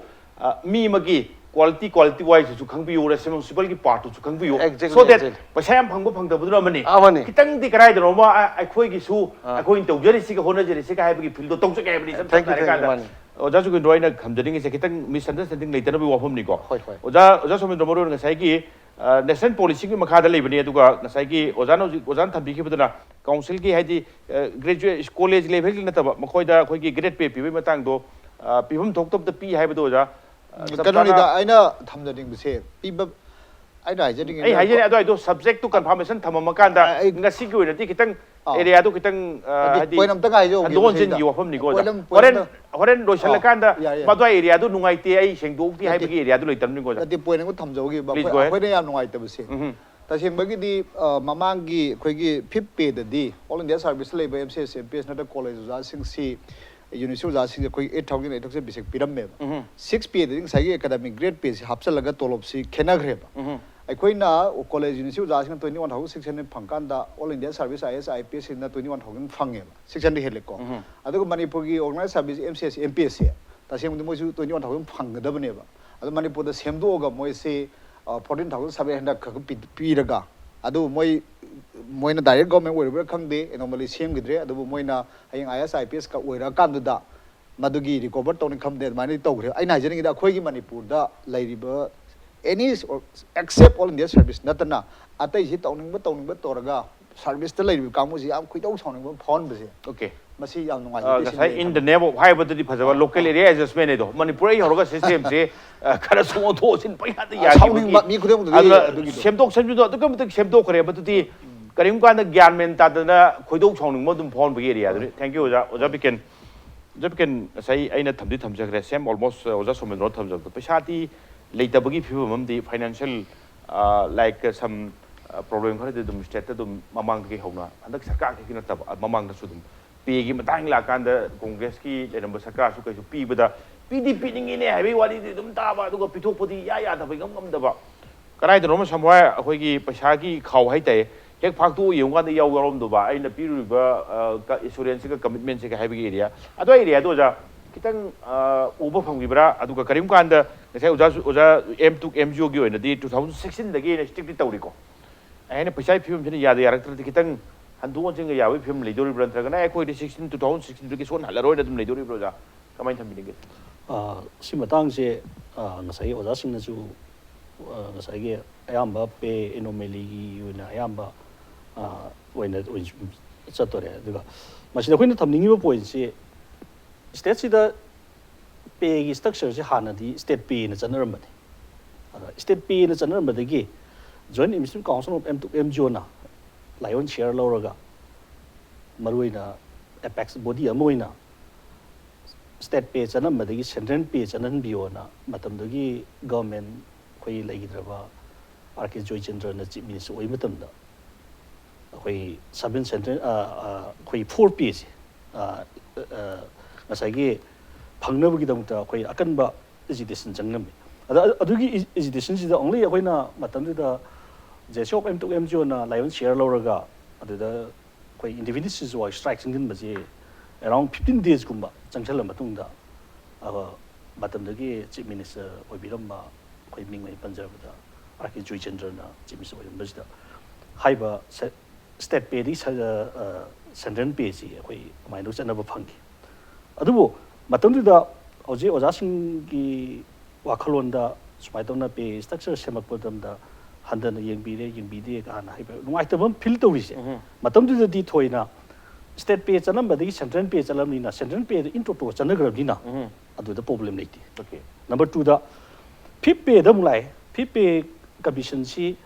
ꯋꯥꯍꯦꯡꯕꯝ ꯅꯨꯡꯕ ꯃꯆꯥꯅ chief minister ꯃꯥꯅ ꯑꯣꯏꯔꯤꯉꯩ ꯄꯦꯔꯦꯠꯇꯅꯤ ꯑꯗꯣ ꯃꯥꯅ ꯑꯣꯏꯔꯤꯉꯩ ꯄꯦꯔꯦꯠꯁꯤꯗꯁꯨ 5th ꯄꯦꯁꯤ ꯆꯠꯅꯕ ꯃꯇꯝꯗ ꯉꯁꯥꯏꯒꯤ ꯍꯥꯟꯅꯅ 27 monthsꯁꯤ ꯑꯦꯔꯤꯌꯔꯁꯤ ꯑꯩꯈꯣꯏ ꯌꯥꯎꯗꯅ ꯉꯁꯥꯏꯒꯤ JC of AMTUC AMGEOꯅ ꯂꯥꯏꯑꯣꯟ ꯁꯤꯌꯔ ꯂꯧꯔꯒ ꯑꯩꯈꯣꯏꯒꯤ 5th ꯄꯦꯁꯤ ꯑꯩꯈꯣꯏ ꯗꯤꯃꯥꯟ ꯇꯧꯕ ꯃꯇꯝꯗ 27 monthsꯁꯤ ꯑꯦꯔꯤꯌꯥ ꯄꯤꯕ ꯉꯝꯃꯔꯣꯏꯅ ꯍꯥꯏꯔꯒ ꯑꯣꯔꯗꯔ ꯊꯣꯛꯑꯦ ꯑꯗꯣ ꯑꯣꯔꯗꯔꯗꯨ ꯃꯇꯝꯗꯨꯒꯤ ꯑꯩꯈꯣꯏꯒꯤ JCꯒꯤ ꯑꯩꯈꯣꯏ ꯂꯥꯏꯑꯣꯟ ꯁꯤꯌꯔ ꯂꯧꯈꯤꯕ ꯑꯩꯈꯣꯏꯒꯤ ꯄ꯭ꯔꯦꯁꯤꯗꯦꯟꯠ ꯑꯩꯈꯣꯏꯒꯤ ꯄꯥꯕꯨꯡ RK ꯕꯨꯙꯨꯖꯤꯁꯅ ꯃꯥ ꯍꯧꯖꯤꯛꯇꯤ ꯂꯥꯏ ꯑꯣꯏꯈ꯭ꯔꯦ ꯑꯗꯣ ꯂꯥꯏꯑꯣꯟ ꯁꯤꯌꯔꯁꯤ ꯂꯥꯏꯑꯣꯟ ꯁꯤꯌꯔꯁꯤ ꯈꯔ ꯄꯥꯛ ꯆꯥꯎꯅ ꯈꯔ ꯌꯥꯝ ꯐꯪꯕ ꯆꯥꯛꯊꯨꯡꯒꯤ ꯇꯥꯏꯞꯇꯨꯅꯤꯀꯣ ꯑꯩꯈꯣꯏ ꯎꯗꯣꯏꯅ ꯃꯥꯅꯦ ꯃꯥꯅꯦ ꯑꯗꯨꯗ ꯉꯁꯥꯏꯒꯤ 27 months ꯌꯥꯎꯅ ꯑꯩꯈꯣꯏꯒꯤ ꯃꯇꯝꯗꯨꯗ 5th ꯄꯦ ꯆꯠꯅꯕꯁꯤ ꯏꯟꯇꯣꯇꯣ ꯑꯣꯏꯅ ꯑꯩꯈꯣই ꯑꯗꯨꯝ ꯐꯪꯈꯤ ꯑꯗꯣ 6th ꯄꯦꯗꯒꯤꯗꯤ ꯍꯧꯔꯦ 6th ꯄꯦꯗꯒꯤꯗꯤ ꯑꯣꯅꯔꯦꯕꯜ ꯆꯤꯐ ꯃꯤꯅꯤꯁꯇꯔ ꯍꯥꯟꯅ ꯑꯣꯏꯕꯤꯔꯝꯕ ꯑꯩꯈꯣꯏꯒꯤ ꯏꯕꯣꯏꯕꯤꯒꯤ ꯄꯦꯔꯦꯠꯇꯗꯤ 6th ꯄꯦꯁꯤ ꯑꯩꯈꯣꯏꯅ ꯐꯪꯐꯝ ꯊꯣꯛꯄ 6th ꯄꯦꯁꯤ ꯁꯤꯗꯒꯤ ꯆꯍꯤ 3 ꯆꯣꯟꯊꯔꯒ 6th ꯄꯦꯁꯤ ꯆꯍꯤ 3 ꯆꯣꯟꯊꯔꯒ ꯑꯩꯈꯣꯏ ꯁꯨꯃꯥꯏꯅ ꯌꯥꯅꯗꯅ ꯆꯍꯤ 3ꯒꯤ ꯑꯦꯔꯤꯌꯥꯁꯤ ꯑꯩꯈꯣꯏ ꯃꯥꯡꯈ꯭ꯔꯦ ꯑꯗ ꯁꯨꯃꯥꯏꯅ ꯇꯧꯅ ꯁꯨꯝ ꯂꯥꯛꯄꯁꯤꯅ ꯍꯧꯖꯤꯛ ꯑꯩꯈꯣꯏꯅ ꯂꯥꯛꯏꯕ ꯄꯣꯠꯇꯤ ꯍꯧꯖꯤꯛ 7 ꯄꯦꯁꯤꯗꯗꯤ ꯍꯧꯖꯤꯛ ꯊꯣꯛꯏꯕ ꯑꯣꯔꯗꯔꯁꯤꯒꯤ ꯃꯇꯨꯡ ꯏꯟꯅ ꯍꯥꯏꯔꯒꯗꯤ ꯆꯍꯤ 3ꯒ ꯊꯥ 4ꯅꯤ ꯍꯧꯖꯤꯛ ꯑꯩꯈꯣꯏ ꯑꯦꯔꯤꯌꯥ ꯃꯥꯡꯒꯗꯣꯏꯁꯤ ꯑꯩꯈꯣꯏ ꯐꯪꯐꯝ ꯊꯣꯛꯄ ꯑꯦꯔꯤꯌా ꯃꯥꯡꯒꯗꯣꯏꯁꯤ ꯑꯗꯣ ꯂꯥꯛꯆꯅꯤꯡꯉꯤꯕ ꯄꯣꯏꯟꯅ ꯃꯃꯥꯡꯒꯤ ꯑꯩꯈꯣꯏꯅ ꯍꯪꯒꯠꯅ ꯌꯦꯡꯕ ꯃꯇꯝꯗ ꯑꯩꯈꯣꯏꯒꯤ ꯒ꯭ꯔꯥꯟ ꯑꯦꯠ ꯑꯩꯈꯣꯏ 12th ꯐꯥꯏꯅꯥꯟꯁ ꯀꯃꯤꯁꯟꯗ ꯌꯥꯎꯔꯤꯁꯦ 4,391 crore ꯃꯇꯝꯗꯨꯗ ꯑꯩꯈꯣꯏꯒꯤ ꯒ꯭ꯔꯥꯟ ꯑꯦꯠꯇ ꯑꯩꯈꯣই ꯉꯁꯥꯏꯒꯤ ꯁꯦꯟꯇ꯭ꯔꯦꯜ ꯒꯣꯔꯃꯦꯟꯗꯒꯤ ꯑꯩꯈꯣꯏꯒꯤ ꯐꯥꯏꯅꯥꯟꯁ ꯉꯁꯥꯏ ꯀꯃꯤꯁꯟꯗꯤ ꯄꯩꯁꯥ ꯐꯪꯉꯤ ꯑꯗꯣ 13th ꯐꯥꯏꯅꯥꯟꯁ ꯀꯃꯤꯁꯟꯗꯁꯨ 6,000 ꯑꯩꯈꯣꯏꯒꯤ 56 crore ꯁꯤ ꯑꯩꯈꯣꯏ ꯐꯪꯉꯦꯕ ꯑꯗꯣ 14th ꯐꯥꯏꯅꯥꯟꯁ ꯀꯃꯤꯁꯟꯗꯗꯤ 10,227 crore ꯐꯪꯉꯦꯕ ꯑꯗꯣ ꯃꯃꯥꯡꯗ ꯄꯩꯁꯥꯁꯨ ꯌꯥꯝꯅ ꯍꯟꯊꯅ ꯐꯪꯉꯤ ꯄꯦꯔꯠ ꯑꯗꯨꯒ 13th ꯐꯥꯏꯅꯥꯟꯁ ꯀꯃꯤꯁꯟꯗꯗꯤ 10,000 crore ꯐꯪꯉꯝꯕꯗꯣ 14th ꯐꯥꯏꯅꯥꯟꯁ ꯀꯃꯤꯁꯟꯗꯗꯤ 10,227 crore ꯐꯪꯉꯤꯅꯦꯕ ꯑꯗ 14th ꯐꯥꯏꯅꯥꯟꯁ ꯀꯃꯤꯁꯟꯗ 10,227 crore ꯐꯪꯉ ꯃꯇꯝꯁꯤꯗ 7 ꯄꯦ ꯏꯟ ꯇꯥꯏꯝꯂꯤ ꯏꯝꯄ꯭ꯂꯤꯃꯦꯟ ꯇꯧꯕ ꯉꯝꯗ꯭ꯔꯤꯁꯤ ꯀꯔꯤꯒꯤꯅꯣ ꯁꯤ ꯑꯩꯈꯣꯏꯅ ꯍꯧꯖꯤꯛ ꯂꯥꯛꯏꯕ ꯄꯣꯠꯅꯤ ꯑꯗꯣ ꯍꯥꯏꯔꯤꯕ ꯄꯣꯠꯁꯤ ꯑꯩꯈꯣꯏꯅ ꯑꯣꯅꯔꯦꯕꯜ ꯆꯤꯐ ꯃꯤꯅꯤꯁꯇꯔꯒ ꯑꯩꯈꯣꯏꯅ ꯊꯦꯡꯒꯥꯡ ꯀꯌꯥꯔꯛꯇ ꯋꯥꯔꯤ ꯁꯥꯟꯅꯕ ꯃꯇꯝꯗ ꯃꯁꯤꯒꯤ ꯄꯩꯁꯥꯁꯤꯡꯁꯤ ꯃꯃꯥꯡꯒꯤ ꯒꯚꯔꯟꯃꯦꯟꯗ ꯁꯤꯟꯅꯈꯤ ꯑꯗꯨ ꯇꯧꯒꯦ ꯍꯥꯏꯕ ꯃꯣꯏ ꯋꯥꯔꯤ ꯃꯌꯥꯝ ꯑꯩꯈꯣꯏꯗ ꯇꯝꯃꯦ ꯑꯗꯣ ꯑꯩꯈꯣꯏꯅ ꯑꯃꯨꯛ ꯂꯥꯛꯆꯅꯤꯡꯉꯤꯕ ꯄꯣꯏꯟꯗꯤ 7 ꯁꯦꯟꯇ꯭ꯔꯦꯜ ꯄꯦꯁꯤ ꯑꯩꯈꯣꯏꯅ ꯐꯣꯔꯦꯟ ꯐꯥꯏꯅꯥꯟꯁ ꯀꯃꯤꯁꯟꯒꯤ ꯄꯦꯔꯦꯠꯀꯤ ꯃꯅꯨꯡ ꯍꯥꯏꯕꯗꯤ 2015ꯗꯒꯤ 2020 ꯐꯥꯎꯒꯤ ꯃꯔꯛꯇ ꯑꯩꯈꯣꯏꯒꯤ 7 ꯄꯦꯁꯤ ꯔꯤꯚꯥꯏꯁ ꯇꯧꯕꯒꯤ 2016 ꯑꯣꯏꯇꯥꯔꯗꯤ ꯔꯤꯚꯥꯏꯁ ꯇꯧꯕꯒꯤ ꯄꯦ ꯁ꯭ꯇ꯭ꯔꯛꯆꯔꯁꯤ ꯀꯩꯒꯨꯝꯕ ꯆꯍꯤ 5 ꯑꯩꯈꯣꯏꯒꯤ ꯒ꯭ꯔꯥꯟ ꯑꯦꯠ ꯄꯤꯔꯛꯄꯁꯤꯗ ꯆꯍꯤ 5ꯒꯤ ꯃꯅꯨꯡꯁꯤꯗ ꯐꯣꯔꯦꯟ ꯐꯥꯏꯅꯥꯟꯁ ꯀꯃꯤꯁꯟꯒꯤ ꯃꯅꯨꯡꯁꯤꯗ ꯏꯝꯄ꯭ꯂꯣꯌꯤꯁꯤꯡꯁꯤꯒꯤ ꯑꯩꯈꯣꯏꯒꯤ ꯔꯤꯚꯥꯏꯁ ꯄꯦ ꯁ꯭ꯇ꯭ꯔꯛꯆꯔꯁꯤ ꯂꯥꯛꯑꯒꯗꯤ ꯑꯍꯦꯟꯕ ꯄꯩꯁꯥ ꯂꯥꯛꯀꯅꯤꯅ ꯍꯥꯏꯕꯗꯨꯅ ꯃꯔꯝ ꯑꯣꯏꯔꯒ ꯐꯣꯔꯦꯟ ꯐꯥꯏꯅꯥꯟꯁ ꯀꯃꯤꯁꯟꯗ 10,227 crore ꯄꯩꯁꯥꯁꯤ ꯆꯥꯎꯅ ꯍꯥꯞꯄꯛꯏꯅꯦꯅ ꯑꯩꯈꯣꯏꯒꯤ ꯋꯥꯈꯜꯗꯗꯤ ꯐꯥꯎꯕ ꯍꯥꯏꯇꯥꯔꯦ ꯑꯗꯣ ꯍꯥꯏꯔꯤꯕ ꯄꯣꯠꯁꯤ ꯍꯧꯖꯤꯛ ꯂꯩꯔꯤꯕ ꯒꯚꯔꯟꯃꯦꯟꯠꯅ ꯍꯥꯏꯔꯤꯅ 15th ꯐꯥꯏꯅꯥꯟꯁ ꯀꯃꯤꯁꯟꯒꯤ ꯗꯒꯤ ꯒ꯭ꯔꯥꯟ ꯂꯥꯛꯑ ꯃꯇꯨꯡꯗ ꯑꯗꯨꯗꯩꯅ ꯄꯤꯒꯅꯤ ꯍꯥꯏꯕ ꯑꯗꯣ ꯑꯩꯈꯣꯏꯅ ꯍꯧꯖꯤꯛ ꯄꯥꯝꯃꯤꯕ ꯄꯣꯏꯟꯅ 14th ꯐꯥꯏꯅꯥꯟꯁ ꯀꯃꯤꯁꯟꯗꯒꯤ ꯁꯤꯒꯤ ꯄꯦꯔꯠꯁꯤꯒꯤ ꯃꯅꯨꯡꯗ ꯑꯩꯈꯣꯏꯒꯤ ꯐꯪꯐꯝ ꯊꯣꯛꯄ 7 ꯁꯦꯟꯇ꯭ꯔꯦꯜ ꯄꯦꯒꯤ ꯄꯦ ꯔꯤꯚꯤꯖꯟꯁꯦ ꯁꯤ ꯇꯧꯕꯤꯌꯨ ꯁꯤꯗꯤ ꯑꯗꯨꯅ ꯍꯧꯖꯤꯛ ꯂꯥꯛꯆꯅꯤꯡꯉꯤꯕ ꯄꯣꯏꯟꯗꯤ ꯌꯥꯝꯅ 7 ꯁꯦꯟꯇ꯭ꯔꯦꯜ ꯄꯦꯁꯤ ꯍꯧꯖꯤꯛ ꯑꯩꯈꯣꯏꯅ ꯃꯌꯥꯝ ꯅꯩꯅꯕꯁꯤꯗ ꯂꯩꯔꯤꯕ ꯄꯣꯠꯁꯤꯅ 7 ꯁꯦꯟꯇ꯭ꯔꯦꯜ ꯄꯦꯒꯤ ꯄꯦ ꯁ꯭ꯇ꯭ꯔꯛꯆꯔꯁꯤ ꯂꯥꯜꯂꯤ ꯆꯨꯝꯃꯦꯅ ꯑꯗꯣꯝꯗ ꯆꯠꯈ꯭ꯔꯦ ꯑꯗꯣ ꯑꯩꯈꯣꯏꯅ ꯍꯧꯖꯤꯛ ꯄꯥꯝꯃꯤꯕꯅ 7 ꯁꯦꯟꯇ꯭ꯔꯦꯜ ꯄꯦꯁꯤ ꯃꯅꯤꯄꯨꯔꯗ ꯏꯝꯄ꯭ꯂꯤꯃꯦꯟ ꯇꯧꯕ ꯇꯥꯔꯒꯗꯤ ꯏꯟ ꯇꯣꯇꯣ ꯍꯥꯏꯕ ꯑꯥꯔꯊꯗꯤ 7 ꯁꯦꯟꯇ꯭ꯔꯦꯜ ꯄꯦꯁꯤ ꯀꯃꯤꯁꯟ ꯑꯃꯒ ꯂꯣꯏꯅꯅ ꯏꯟꯗꯤꯌꯥꯒꯤ ꯑꯐꯥꯎꯕ ꯏꯀꯣꯅꯣꯃꯤꯛꯁ ꯑꯐꯥꯎꯕ ꯃꯌꯥꯝ ꯑꯃꯅ ꯐꯥꯏꯅꯥꯟꯁꯀꯤ ꯑꯦꯛꯁꯄꯥꯔꯠ ꯃꯌꯥꯝ ꯑꯃꯅ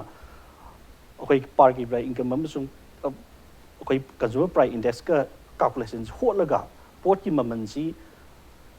ꯆꯍꯤ ꯉꯁꯤꯗꯒꯤ ꯆꯍꯤ 5ꯒꯤ ꯃꯃꯥꯡꯗ ꯄꯤꯔꯝꯕ ꯔꯦꯠꯇꯨꯒ ꯉꯁꯤꯗꯒꯤ ꯄꯤꯔꯛꯑꯒꯗꯤ ꯀꯃꯥꯏꯅ ꯇꯧꯕꯅ ꯀꯟꯖꯨꯃꯔ ꯄ꯭ꯔꯥꯏꯁ ꯏꯟꯗꯦꯛꯁꯁꯦ ꯍꯣꯠꯂꯒ ꯀꯥꯜꯀꯨꯂꯦꯁꯟꯁꯤ ꯐꯖꯅ ꯍꯣꯠꯂꯒ ꯄꯦ ꯔꯤꯚꯤꯖꯟꯁꯤ ꯂꯦꯞꯄꯛꯏꯅꯦꯕ ꯀꯃꯤꯁꯟꯅ ꯄꯤꯕ ꯔꯤꯄꯣꯔꯠꯁꯤ ꯃꯅꯤꯄꯨꯔꯗ ꯏꯝꯄ꯭ꯂꯤꯃꯦꯟ ꯇꯧꯕꯗ ꯁꯦꯝ ꯔꯤꯄꯣꯔꯠꯇꯨ ꯆꯞ ꯃꯥꯟꯅꯅ ꯏꯝꯄ꯭ꯂꯤꯃꯦꯟ ꯇꯧꯕꯤꯌꯨ ꯁꯤꯅꯤ ꯑꯩꯈꯣꯏꯒꯤ ꯆꯦꯁꯤꯒꯤ ꯍꯥꯏꯕꯗꯤ 2016ꯗꯒꯤ ꯄꯤꯒꯗꯕꯅꯤ ꯍꯥꯏꯁꯦ ꯃꯔꯝ ꯏꯁꯥ ꯆꯥꯗꯅ ꯍꯥꯏꯕ ꯅꯠꯇꯦ ꯂꯣꯏꯅꯃꯛ ꯀꯨꯞꯅ ꯌꯦꯡꯉꯨꯔꯀꯥꯟꯗ ꯄꯤꯐꯝ ꯊꯣꯛꯑꯦ ꯄꯤꯕ ꯌꯥꯔꯦꯅ ꯍꯥꯏꯔꯀꯥꯟꯗ ꯗꯤꯃꯥꯟ ꯇꯧꯕꯅꯤ ꯑꯗꯨꯅ ꯍꯟꯗꯣꯛ ꯍꯟꯖꯤꯟꯒꯤ ꯋꯥꯐꯝꯁꯦ ꯍꯧꯖꯤꯛꯀꯤ ꯑꯣꯏꯅꯗꯤ ꯂꯩꯇ꯭ꯔꯤ ꯍꯥꯏꯕꯗꯤ ꯑꯣꯖꯥ ꯕꯤꯀꯦꯟ ꯊꯝꯕꯤꯔꯤꯁꯦ ꯁꯝ ꯁꯝꯅ ꯍꯥꯏꯔꯀꯥꯟꯗ ꯂꯣꯏꯁꯤꯜꯂꯛꯄꯩ ꯔꯥꯎꯟꯁꯦ ꯑꯣꯖꯥ ꯖꯨꯒꯤꯟꯗ꯭ꯔꯣ ꯑꯃꯁꯨꯡ ꯑꯣꯖꯥ ꯁꯣꯃꯦꯟꯗ꯭ꯔꯣ ꯉꯁꯥꯏꯗꯤ ꯑꯩ ꯍꯥꯏꯖꯈꯤꯕꯅꯤꯀꯣ ꯀꯔꯤꯒꯨꯝꯕ ꯀꯥꯟꯗ ꯁ꯭ꯇ꯭ꯔꯥꯏꯛꯁꯦ ꯄ꯭ꯔꯣꯇꯦꯁꯁꯦ ꯇꯧꯅꯤꯡꯗꯕꯅꯤ ꯈꯪꯕꯤꯕꯁꯦ ꯋꯥꯠꯃꯟꯗꯅ ꯇꯥꯕꯤꯕꯁꯦ ꯍꯦꯛ ꯋꯥꯠꯂꯛꯇꯅ ꯄꯤꯔꯛꯀꯗ꯭ꯔꯥ ꯍꯥꯏꯅ ꯈꯔ ꯍꯦꯛ ꯉꯥꯏꯔꯨꯔꯁꯨ ꯀꯩꯝꯇ ꯍꯥꯏꯗꯅ ꯀꯩꯝꯇ ꯊꯤꯟꯗꯅ ꯄꯤꯔꯛꯃꯟꯗꯕꯁꯤꯗ ꯁ꯭ꯇ꯭ꯔꯥꯏꯛ ꯇꯧꯕꯅꯤ ꯍꯥꯏꯕ ꯑꯦꯔꯤꯌꯥ ꯑꯃꯗꯤ ꯑꯗꯨꯝ ꯑꯩ ꯁꯥꯏꯠꯇꯒꯤ ꯊꯝꯖꯈ꯭ꯔꯦ ꯑꯣꯖꯥ ꯁꯥꯏꯠꯇꯒꯤ ꯊꯝꯖꯈ꯭ꯔꯦ ꯇꯧꯕꯇꯕꯨ ꯍꯧꯖꯤꯛ ꯐꯥꯎꯔꯤꯁꯤ ꯀꯔꯤꯒꯨꯝꯕ ꯀꯥꯟꯗ ꯊꯦꯡꯈꯥꯡ ꯀꯌꯥꯔꯛꯇ ꯁꯥꯇ꯭ꯔꯁꯤꯡꯒꯤ ꯀꯔꯤꯒꯤ ꯃꯥꯏꯀꯩꯗꯒꯤ ꯖꯦꯅꯔꯦꯜ ꯄꯕ꯭ꯂꯤꯛꯇꯒꯤ ꯄꯦꯔꯦꯟꯁꯇꯒꯤ ꯑꯦꯛꯖꯥꯝꯒꯨꯝꯕ ꯍꯦꯛ ꯅꯛꯁꯜꯂꯛꯑꯕ ꯁꯝꯅ ꯍꯥꯏꯔꯀꯥꯟꯗ ꯑꯦꯛꯖꯥꯝꯒꯨꯝꯕ ꯍꯦꯛ ꯅꯛꯁꯜꯂꯛꯑꯕ ꯆꯤ ꯂꯥꯎꯔꯕ ꯇꯟꯖꯥꯗ ꯍꯦꯛ ꯁ꯭ꯇ꯭ꯔꯥꯏꯛ ꯇꯧꯁꯤꯜꯂꯛꯄ ꯑꯩꯈꯣꯏ ꯑꯦꯛꯖꯥꯝ ꯌꯥꯎꯔꯔꯣꯏ ꯑꯩꯈꯣꯏ ꯍꯧꯖꯤꯛ ꯇꯧꯔꯔꯣꯏ ꯁꯝꯍꯥꯏ ꯀꯔꯥꯏꯗꯅꯣꯃ ꯀꯔꯤꯒꯨꯝꯕ ꯈꯔ ꯔꯦꯟꯁꯝ ꯑꯃꯈꯛ ꯇꯥꯜꯂꯒ ꯗꯤꯃꯥꯟ ꯐꯣꯔꯋꯥꯔꯗ ꯇꯧꯕꯒꯤ ꯐꯤꯕꯝ ꯑꯃ ꯎꯕꯁꯦ ꯃꯌꯥꯝꯅ ꯐꯥꯎꯔꯤꯁꯤ ꯀꯃꯥꯏꯅ ꯇꯧꯗꯅ ꯐꯥꯎꯔꯂꯣꯏꯗꯒꯦ ꯑꯗꯨꯒ ꯀꯔꯤ ꯄꯥꯎꯈꯨꯝ ꯂꯩꯕꯒꯦ ꯑꯣꯖꯥ ꯖꯨꯒꯤꯟꯗ꯭ꯔꯣ ꯖꯁ ꯇꯦꯛ 2 minutes ꯌꯥꯝ ꯆꯨꯝꯕ ꯋꯥꯐꯝꯅꯤ ꯑꯗꯨꯒ ꯁꯥꯏꯠꯇꯒꯤ ꯍꯥꯏꯕꯤꯕ ꯋꯥꯐꯝꯗꯨ ꯑꯗꯨ ꯑꯣꯖꯥꯁꯤꯡꯁꯤꯅ ꯉꯁꯥꯏ ꯃꯃꯥꯡꯗ ꯊꯝꯖꯈ꯭ꯔꯦ ꯃꯗꯨꯗꯤ ꯔꯥꯏꯠ ꯐ꯭ꯔꯣꯝ 2010ꯗꯒꯤ ꯁ꯭ꯇ꯭ꯔꯥꯏꯛ ꯇꯧꯔꯛꯇꯦ ꯍꯥꯏꯕꯁꯤꯃ ꯀꯥꯎꯟꯁꯤꯜꯒꯤ ꯑꯦꯛꯖꯥꯝ ꯑꯃ ꯂꯩꯕꯁꯤ ꯕꯣꯔꯗꯀꯤ ꯑꯦꯛꯖꯥꯝ ꯑꯃ ꯂꯩꯕꯁꯤ ꯁꯤꯒꯤ ꯃꯌꯥꯗ ꯁ꯭ꯇ꯭ꯔꯥꯏꯛ ꯇꯧꯔꯛꯄꯗꯧꯅ ꯄꯕ꯭ꯂꯤꯛꯅ ꯎꯕꯤ ꯇꯥꯔꯒꯗꯤ it is very unfortunate in the sense that ꯑꯣꯖꯥꯁꯤꯡꯁꯤ ꯌꯥꯝꯅ ꯉꯁꯥꯏ ꯑꯩꯈꯣꯏꯒꯤ ꯑꯣꯖꯥ ꯕꯤꯀꯦꯟ ꯍꯥꯏꯕꯤꯔꯤꯕ ꯃꯌꯥꯝ ꯑꯆꯧꯕ ꯇꯥꯜꯂꯤꯕ ꯄꯣꯠꯁꯤ ꯂꯣꯏ ꯆꯨꯝꯕ ꯉꯥꯛꯇꯅꯤ ꯑꯗꯨ ꯑꯣꯖꯥꯁꯤꯡꯒꯤ ꯗꯤꯃꯥꯟ ꯇꯧꯖꯕꯕꯨ ꯀꯤꯔꯦꯕ ꯃꯌꯥꯝ ꯌꯦꯡꯕꯁꯤꯗ ꯃꯔꯝꯗꯤ ꯁ꯭ꯇꯨꯗꯦꯟꯁꯤꯡꯁꯤ ꯍꯦꯛꯇ ꯍꯧꯔꯛꯑꯦꯕ ꯄꯔꯇꯤꯀꯨꯂꯔꯂꯤ ꯐꯣꯔ ꯑꯩꯈꯣꯏ ꯁ꯭ꯀꯨꯜꯒꯤ ꯁꯦꯛꯁꯟꯗ ꯂꯩꯕ ꯀꯥꯡꯕꯨ ꯑꯣꯏꯕꯅꯤꯅ ꯁꯣ ꯃꯦꯅꯤ ꯁ꯭ꯇꯨꯗꯦꯟꯁ ꯑꯥꯔ ꯗꯤꯌꯔ ꯑꯗ ꯃꯣꯏꯁꯤꯡꯁꯤ ꯌꯥꯝ ꯑꯩꯈꯣꯏ ꯇꯤꯅꯦꯖꯔ ꯑꯣꯏꯕꯅꯤꯅ ꯑꯩꯈꯣꯏꯅ ꯋꯥꯍꯩ ꯃꯆꯥ ꯑꯃꯈꯛꯇ ꯑꯩꯈꯣꯏꯅ ꯈꯤꯇꯪ ꯄꯦꯟꯗꯕ ꯇꯧꯕꯗ ꯃꯣꯏꯅ ꯍꯦꯟꯖꯜꯂꯒ ꯃꯨꯞꯃꯦꯟ ꯊꯣꯛꯀꯥꯟꯗ ꯂꯩꯕꯥꯛꯁꯤ ꯏꯔꯥꯡ ꯊꯣꯛꯀꯅꯤ ꯍꯥꯏꯕꯒꯤ ꯖꯒꯥꯗ ꯌꯦꯡꯀꯥꯟꯗ ꯑꯩꯈꯣꯏꯁꯤ ꯁ꯭ꯇ꯭ꯔꯥꯏꯛꯁꯤ ꯁꯨꯛꯇꯧ ꯇꯧꯗꯅ ꯂꯩꯖꯕꯅꯤ ꯍꯥꯏꯕ ꯇꯥꯏ but we correspond with the government of Manipur ꯑꯩꯈꯣꯏ ꯗꯥꯏꯔꯦꯛꯇꯣꯔꯦꯠꯇꯒꯤ ꯀꯩꯅꯣꯗꯒꯤ ꯁꯦꯀ꯭ꯔꯦꯇꯔꯤꯌꯦꯠꯇꯒꯤ ꯇꯧꯕꯤꯔꯤ ꯃꯣꯏꯁꯨ ꯑꯗꯨꯝ ꯇꯧꯕꯤꯔꯤ ꯑꯩꯈꯣꯏ ꯗꯥꯏꯔꯦꯛꯇꯣꯔꯦꯠ ꯑꯃꯁꯨꯡ ꯁꯦꯀ꯭ꯔꯦꯇꯔꯤ ꯇꯧꯕꯤꯔꯤ ꯊꯕꯛ ꯑꯣꯏꯅꯗꯤ ꯄꯥꯡꯊꯣꯔꯛꯄꯒꯤ ꯁꯥꯏꯠꯁꯤꯃ ꯋꯥꯠꯄ ꯑꯗꯣ ꯉꯁꯥꯏꯗ ꯄꯣꯏꯟꯗꯨ ꯂꯥꯛꯁꯤꯟꯖꯔꯀꯥꯟꯗ ꯑꯩꯅ ꯊꯝꯖꯔꯛꯀꯗꯣꯏꯁꯤ ꯀꯔꯤꯅꯣ ꯍꯥꯏ ꯀꯥꯟꯁꯤꯗ ꯍꯧꯖꯤꯛꯁꯤ ꯁ꯭ꯂꯦꯛ ꯁꯤꯖꯟꯅꯤ ꯑꯗꯨꯅ ꯑꯩꯈꯣꯏꯅ ꯖꯨꯂꯥꯏꯒꯤ 2019ꯗ ꯊꯣꯛꯏꯕ ꯑꯣꯔꯗꯔ ꯑꯗꯨꯗ ꯑꯩꯈꯣꯏ ꯄꯦꯟꯗ꯭ꯔꯦ ꯍꯥꯏꯕꯁꯤ ꯔꯤꯄꯤꯇꯦꯠ ꯔꯤꯃꯥꯏꯟꯗꯔ ꯊꯥꯈ꯭ꯔꯦ ꯔꯤꯃꯤꯇꯦꯠ ꯄ꯭ꯔꯦꯁ ꯃꯤꯠ ꯇꯧꯈ꯭ꯔꯦ ꯑꯗꯨ ꯍꯧꯖꯤꯛ ꯁꯤꯠ ꯏꯟ ꯄ꯭ꯔꯣꯇꯦꯁ ꯇꯧꯔꯤ ꯁꯤꯠ ꯏꯟ ꯄ꯭ꯔꯣꯇꯦꯁ ꯇꯧꯔꯤꯁꯤ ꯍꯣꯜ ꯃꯥꯁꯇ ꯃꯅꯤꯄꯨꯔꯗ ꯂꯩꯔꯤꯕ ꯑꯣꯖꯥ ꯄꯨꯝꯅꯃꯛꯁꯦ ꯁꯤꯠ ꯏꯟ ꯄ꯭ꯔꯣꯇꯦꯁ ꯇꯧꯕ ꯅꯠꯇꯦ ꯁꯝ ꯁꯦꯛꯁꯟ ꯈꯔꯒꯤ ꯁꯤꯠ ꯏꯟ ꯄ꯭ꯔꯣꯇꯦꯁ ꯇꯧꯕꯅꯤ ꯑꯦꯅꯤ ꯁ꯭ꯀꯨꯜꯒꯤ ꯑꯦꯛꯇꯤꯚꯤꯇꯤꯁꯇ ꯑꯩꯈꯣꯏ ꯄꯨꯂꯞ ꯊꯤꯡꯖꯤꯟꯕ ꯂꯩꯇ꯭ꯔꯤ ꯑꯗꯨ ꯑꯣꯏꯇꯥꯔꯒꯗꯤ ꯃꯁꯤꯒꯤ ꯃꯇꯝꯁꯤꯗ ꯀꯔꯤꯒꯨꯝꯕ ꯔꯤꯖꯅꯦꯕꯜ ꯑꯣꯏꯕ ꯄꯣꯠ ꯑꯣꯏꯇꯥꯔꯒꯗꯤ ꯌꯥꯝ ꯀꯟꯅ ꯗꯤꯁꯀ꯭ꯔꯤꯃꯤꯅꯦꯠ ꯇꯧꯕꯤꯔꯦ ꯑꯃꯁꯨꯡ ꯌꯥꯝ ꯀꯟꯅ ꯃꯣꯏꯁꯤ ꯋꯥꯔꯦ ꯍꯥꯏꯕꯁꯤ ꯈꯪꯈ꯭ꯔꯕ ꯃꯇꯨꯡꯗ ꯄ꯭ꯔꯣꯁꯦꯁ ꯇꯧꯈ꯭ꯔ ꯄꯣꯠꯇꯨꯗꯤ ꯑꯣꯔꯗꯔ ꯊꯣꯛꯄꯤꯕ ꯌꯥꯔꯦꯅ Okay. ꯔꯦꯛꯇꯤꯐꯥꯏ ꯖꯁ 1 minute ꯄꯣꯏꯟ ꯂꯣꯏꯁꯤꯟꯖꯒꯦ ꯑꯗꯨꯅ ꯍꯧꯖꯤꯛ ꯀꯥꯎꯟꯁꯤꯜꯒꯤ ꯀꯩꯅꯣꯁꯤꯒꯤ ꯃꯇꯥꯡꯁꯤꯗ ꯑꯩꯈꯣꯏꯅ ꯃꯁꯤꯒꯤ ꯄꯩꯈꯥꯁꯤ ꯍꯧꯖꯤꯛ ꯌꯥꯝ ꯊꯨꯅ ꯇꯁꯦꯡꯅ ꯔꯦꯟꯁꯝ ꯇꯥꯟꯕꯒꯤ ꯍꯥꯏꯕ ꯋꯥꯐꯝꯁꯤ ꯌꯥꯝ ꯅꯨꯡꯉꯥꯏꯖꯗꯦꯕ ꯄꯣꯏꯟꯁꯤ ꯀꯩꯅꯣ ꯍꯥꯏ ꯀꯥꯟꯗ ꯃꯥꯅꯤ ꯄꯦꯄꯔꯗ ꯎꯖꯔꯦ ꯑꯦꯛꯖꯦꯛꯂꯤ ꯄꯦꯄꯔꯗ ꯎꯖꯔꯦ ꯃꯁꯤꯒꯤ ꯄ꯭ꯔꯣꯁꯦꯁꯁꯤ ꯌꯥꯝ ꯆꯨꯝꯕ ꯋꯥꯐꯝꯅꯤ ꯑꯗꯨ ꯃꯗꯨꯃꯛ ꯍꯥꯏꯔꯛ ꯇꯥꯔꯒꯗꯤ ꯑꯩꯈꯣꯏꯅ ꯅꯍꯥꯟꯅ ꯁ꯭ꯇ꯭ꯔꯥꯏꯛꯁꯤꯡꯁꯦ ꯍꯧꯔꯝꯃꯒ ꯀ꯭ꯂꯥꯁ ꯃꯌꯥꯝꯁꯦ ꯂꯣꯏꯅꯃꯛ ꯃꯥꯡꯍꯜꯂꯝꯕ ꯌꯥꯏ ꯍꯧꯖꯤꯛ exam as the government can do everything. Loi tawba ngami anybody can do it can be used tawba ngami adu pangtho like tapoi poti uji oide dana ko adu bo khoi anagi oja sing duna dum oja gi strike thing to hando kanda exam conduct tawbo oisano ai bagi ai gi wisama at the same time sarkar na so yaragati demand maram chai haragati karai dunoma khara hando jin tawna kanda yanigi fulfill tawthokraga mamangi karigi asoiba mayam sing to karai drom tang phaminaraga sem to gamtang mayam gi ningba thungba se chama thungdrasu khara makhaidi pelan bagi area leragadi puthok piro thona strike to birno satra gi karige economic affairs so kahan de nabgi film dune oja somendro loishalak pase oja somendro maroina same almost same question dune exam gum maya akan hek to boi wafo ma aduga sai satra gi karigi laurupa satra isu oja sam dai kan da तब फंगक्तरदी तब फंगलो हाबी खोलाउदी थोलकने even parents की side ते जो करिगिनो खोई इजा छात्र सिंगसिबो तब फंगद्र ओजा सिंग स्ट्राइक तौरदी ओजा तबदी फंगोइदोरे एकेडमिक करी एक्टिविटीज होलकदोइने ओजा अदु खलग कोई स्ट्राइक तौदबनेबा ओके सिज वाक्सु हंदोखिबनेबा अदो कोइना हाइना ओजा सिंग द एंगोन द एसे ओजा मोइना नत्रग याम नुंगाइतबसे कोई मणिपुर द अतोप डॉक्टर इंजीनियर द सिविल सर्विस मैम लेरिबा मोइ स्ट्राइक तौदे ओजाना थोला कांददी नत्रग अकोइ द लाना अदु एंगोन द याम नुंगाइतबसे मणिपुर द कोइ ओजा वेनिंगतबसे सिमसिंग आवं खलैनिको ओजा वे काबन कोइ फ्रस्ट्रेशन द केनो से वांगेबा असिंग सिमक्तद कोइ गसाइगी रेंसम हार कोइ कोइ ट्रांसलेट तौने याम फजदब वाहि म वेरम ओके ओजा से याम थिने नुंगाइना देबा अदुमक्ते कोइ एक्सपेक्ट तौदे ऑनरेबल सीएम दगी को हेद पंजरगे अदुगा अनि सुबा पॉइंट आइना तेतक लोसनजनिग से कोइना एबा ngakpa good governance democracy नतगी effective leadership bureaucratic वगैरह political वगैरह political party वगैरह politics वगैरह फन से कोई कमाई जनरेट तौदगे हैबसे कोई फोकस तौम चंगे ओके मसी यहन जनिगे कोई politics ता governance ता अदुगा अनि सुबदना कॉलेज की लाख कान से अखोइना हारिसी रुसा वगैरह सिदि कंस्ट्रक्शन रिक्रूटमेंट यावेबा सिदि कोई इंडिया नंबर 1 ताइबा मणिपुर से अदुगा साइ यूसी पे नत्रग सी लाख कान जा खोजि मिथि ताइबा ममाग जेसु ताइ खोय अनि बलोइ तोबियो है अदुगा अखोइना स्ट्राइक तोबो खोबसे तोहनबिनु अदु हौजि सु मतम दैरि अखोइना 14 फेब्रुवारी सिदा कोइ एग्जाम पे कोट तौगने हैबरि मसे तोहनदनबगी कैबिनेट से अखोइना याम थुब मतमदा फमने हैबसु ताइ मसे यहन बिरो अदुगा whatever government law position do koi gi yana ki ba matung na tawiraga koi handok sage sa da interest yenga ado la sing la bi sorok na traga mafam da pham ga taw se public na yengba government na sounding ba tok thok khase ba ai khoi na nuai ta je khoi na khwai de na nuai te nungda nungai ji trim de taw da bai taw ni ai gi lai tak bi ga do wa ai gi loina ga do ba sa ta di gi ado victim de gi akhoi victimization adi victim su ta hale ba khoi se ado ko ja na ko do da कोई Manipur society दा HYBE तारे soft गेसे होबा education is the खंग दबम त लेते ओजा high the हाइनिंग दबम त लेते बा व्हेरेस नाग सिविल सर्वेंट डॉक्टर नत्र इंजीनियर जदी कना तन सैदे अद मोय कई तोगे दे कोई खंग दबम ngak तने दबु सर्विस दे कोई प्रोफेशन दे कोई थिक्स ngak na si respect to मुझे पॉइंट को फोकस तौद्रे अखोइना कंट्रोल तौब ngam स्टेज लाइ ओजा जे कम याम यामबनिना अजना सिट इन प्रोटेस्ट होजिक चथलिबो सिट इन प्रोटेस्ट मथंग मथंग डिस्ट्रिक्ट खुदिमकी मोय मसाना अखोइना लाउथोक्तबिदा चोचानपुरदा उखुलदा अदगी थौबालदा तमेंगलोदा मथंग मथंग सुम लाकदोरी लाकपसिदगी अखोइना होजिक हौजिक फौदा क्लास बॉयकॉट तौब हाई प्रोसेस एग्जाम बॉयकॉट तौब तुमिना लेबगी तुमिना खंगम एग्जाम बॉयकॉट तौब हाई पोंदो हाइद्री बो लांदोक राइबनी सेक्शन खुदिं हाइबा होरेबा at one time in the consequence last the quota as an apex body will announce the exam will boycott and law film laeba होजिक मचा Laure once boycott तौतारदी whole over in Manipur labor just section striking gens कोई बरो relay हंग striking करिसिंग ओरे अदुगा strike से जो striking करिसिंग उबो पंगे अदुगा अमरोम द इपेन पेन दे जॉइन एडमिनिस्ट्रेटिव साइगी काउंसिल एडमिनिस्ट्रेटिव काउंसिल की जॉइन की ओजा बरो डिमांड सिंग से समो करा नो पीबे याबदे दुम लेभम थुई लेरम गने ताले मी सम दारे का अदुना फमिनबा द एश्योरेंस पीउ से सब चाना थबक तो ओंथोकपो ngambagi phibam duda एश्योरेंस पीबीबा थेंखांग कैरेक्टर एश्योरेंस पीबे से थाजब मंगा कोई सुबरा मोएले ओजा सोमेंद्रो अदुगा ओजा जुगेंद्रो अदुगा ओजा बिकेन ngasi ओजा मतम लोइबनि गोजा सिदर मिनिमतंग आइना हाइजनिमना कोई जॉइंट एडमिनिस्ट्रेटिव काउंसिल एमटुक एमजीओ ना 22 पॉइंट चार्ट ऑफ डिमांड है हजिक 22 पॉइंट चार्ट ऑफ डिमांड की मरी लेना ऑनरेबल चीफ मिनिस्टर को कि मंगार उनर मतुंग 22 पॉइंट चार्ट ऑफ डिमांड सी मनुंगदगी डिमांड अमदी हंदकी अनोब गवर्नमेंट सिना पीरे हाइबसे amta yaudam okay amta yaud 22 ni amta kito amta yes oja biken ngasi impact new studio lakpiba aduga ngasi ge agenda manipur se mapung phan biu ge napte lo chelek pata kai khomjer ba ges ahum po amu kana thagat cheri ngasi gi damukta impact new agenda manipur matang chulu chanjan batanjai role adu lamda pisa tholi ba thogdo watho kya ge marik chumba report ke damak impact news mi eng ta adun lebiyo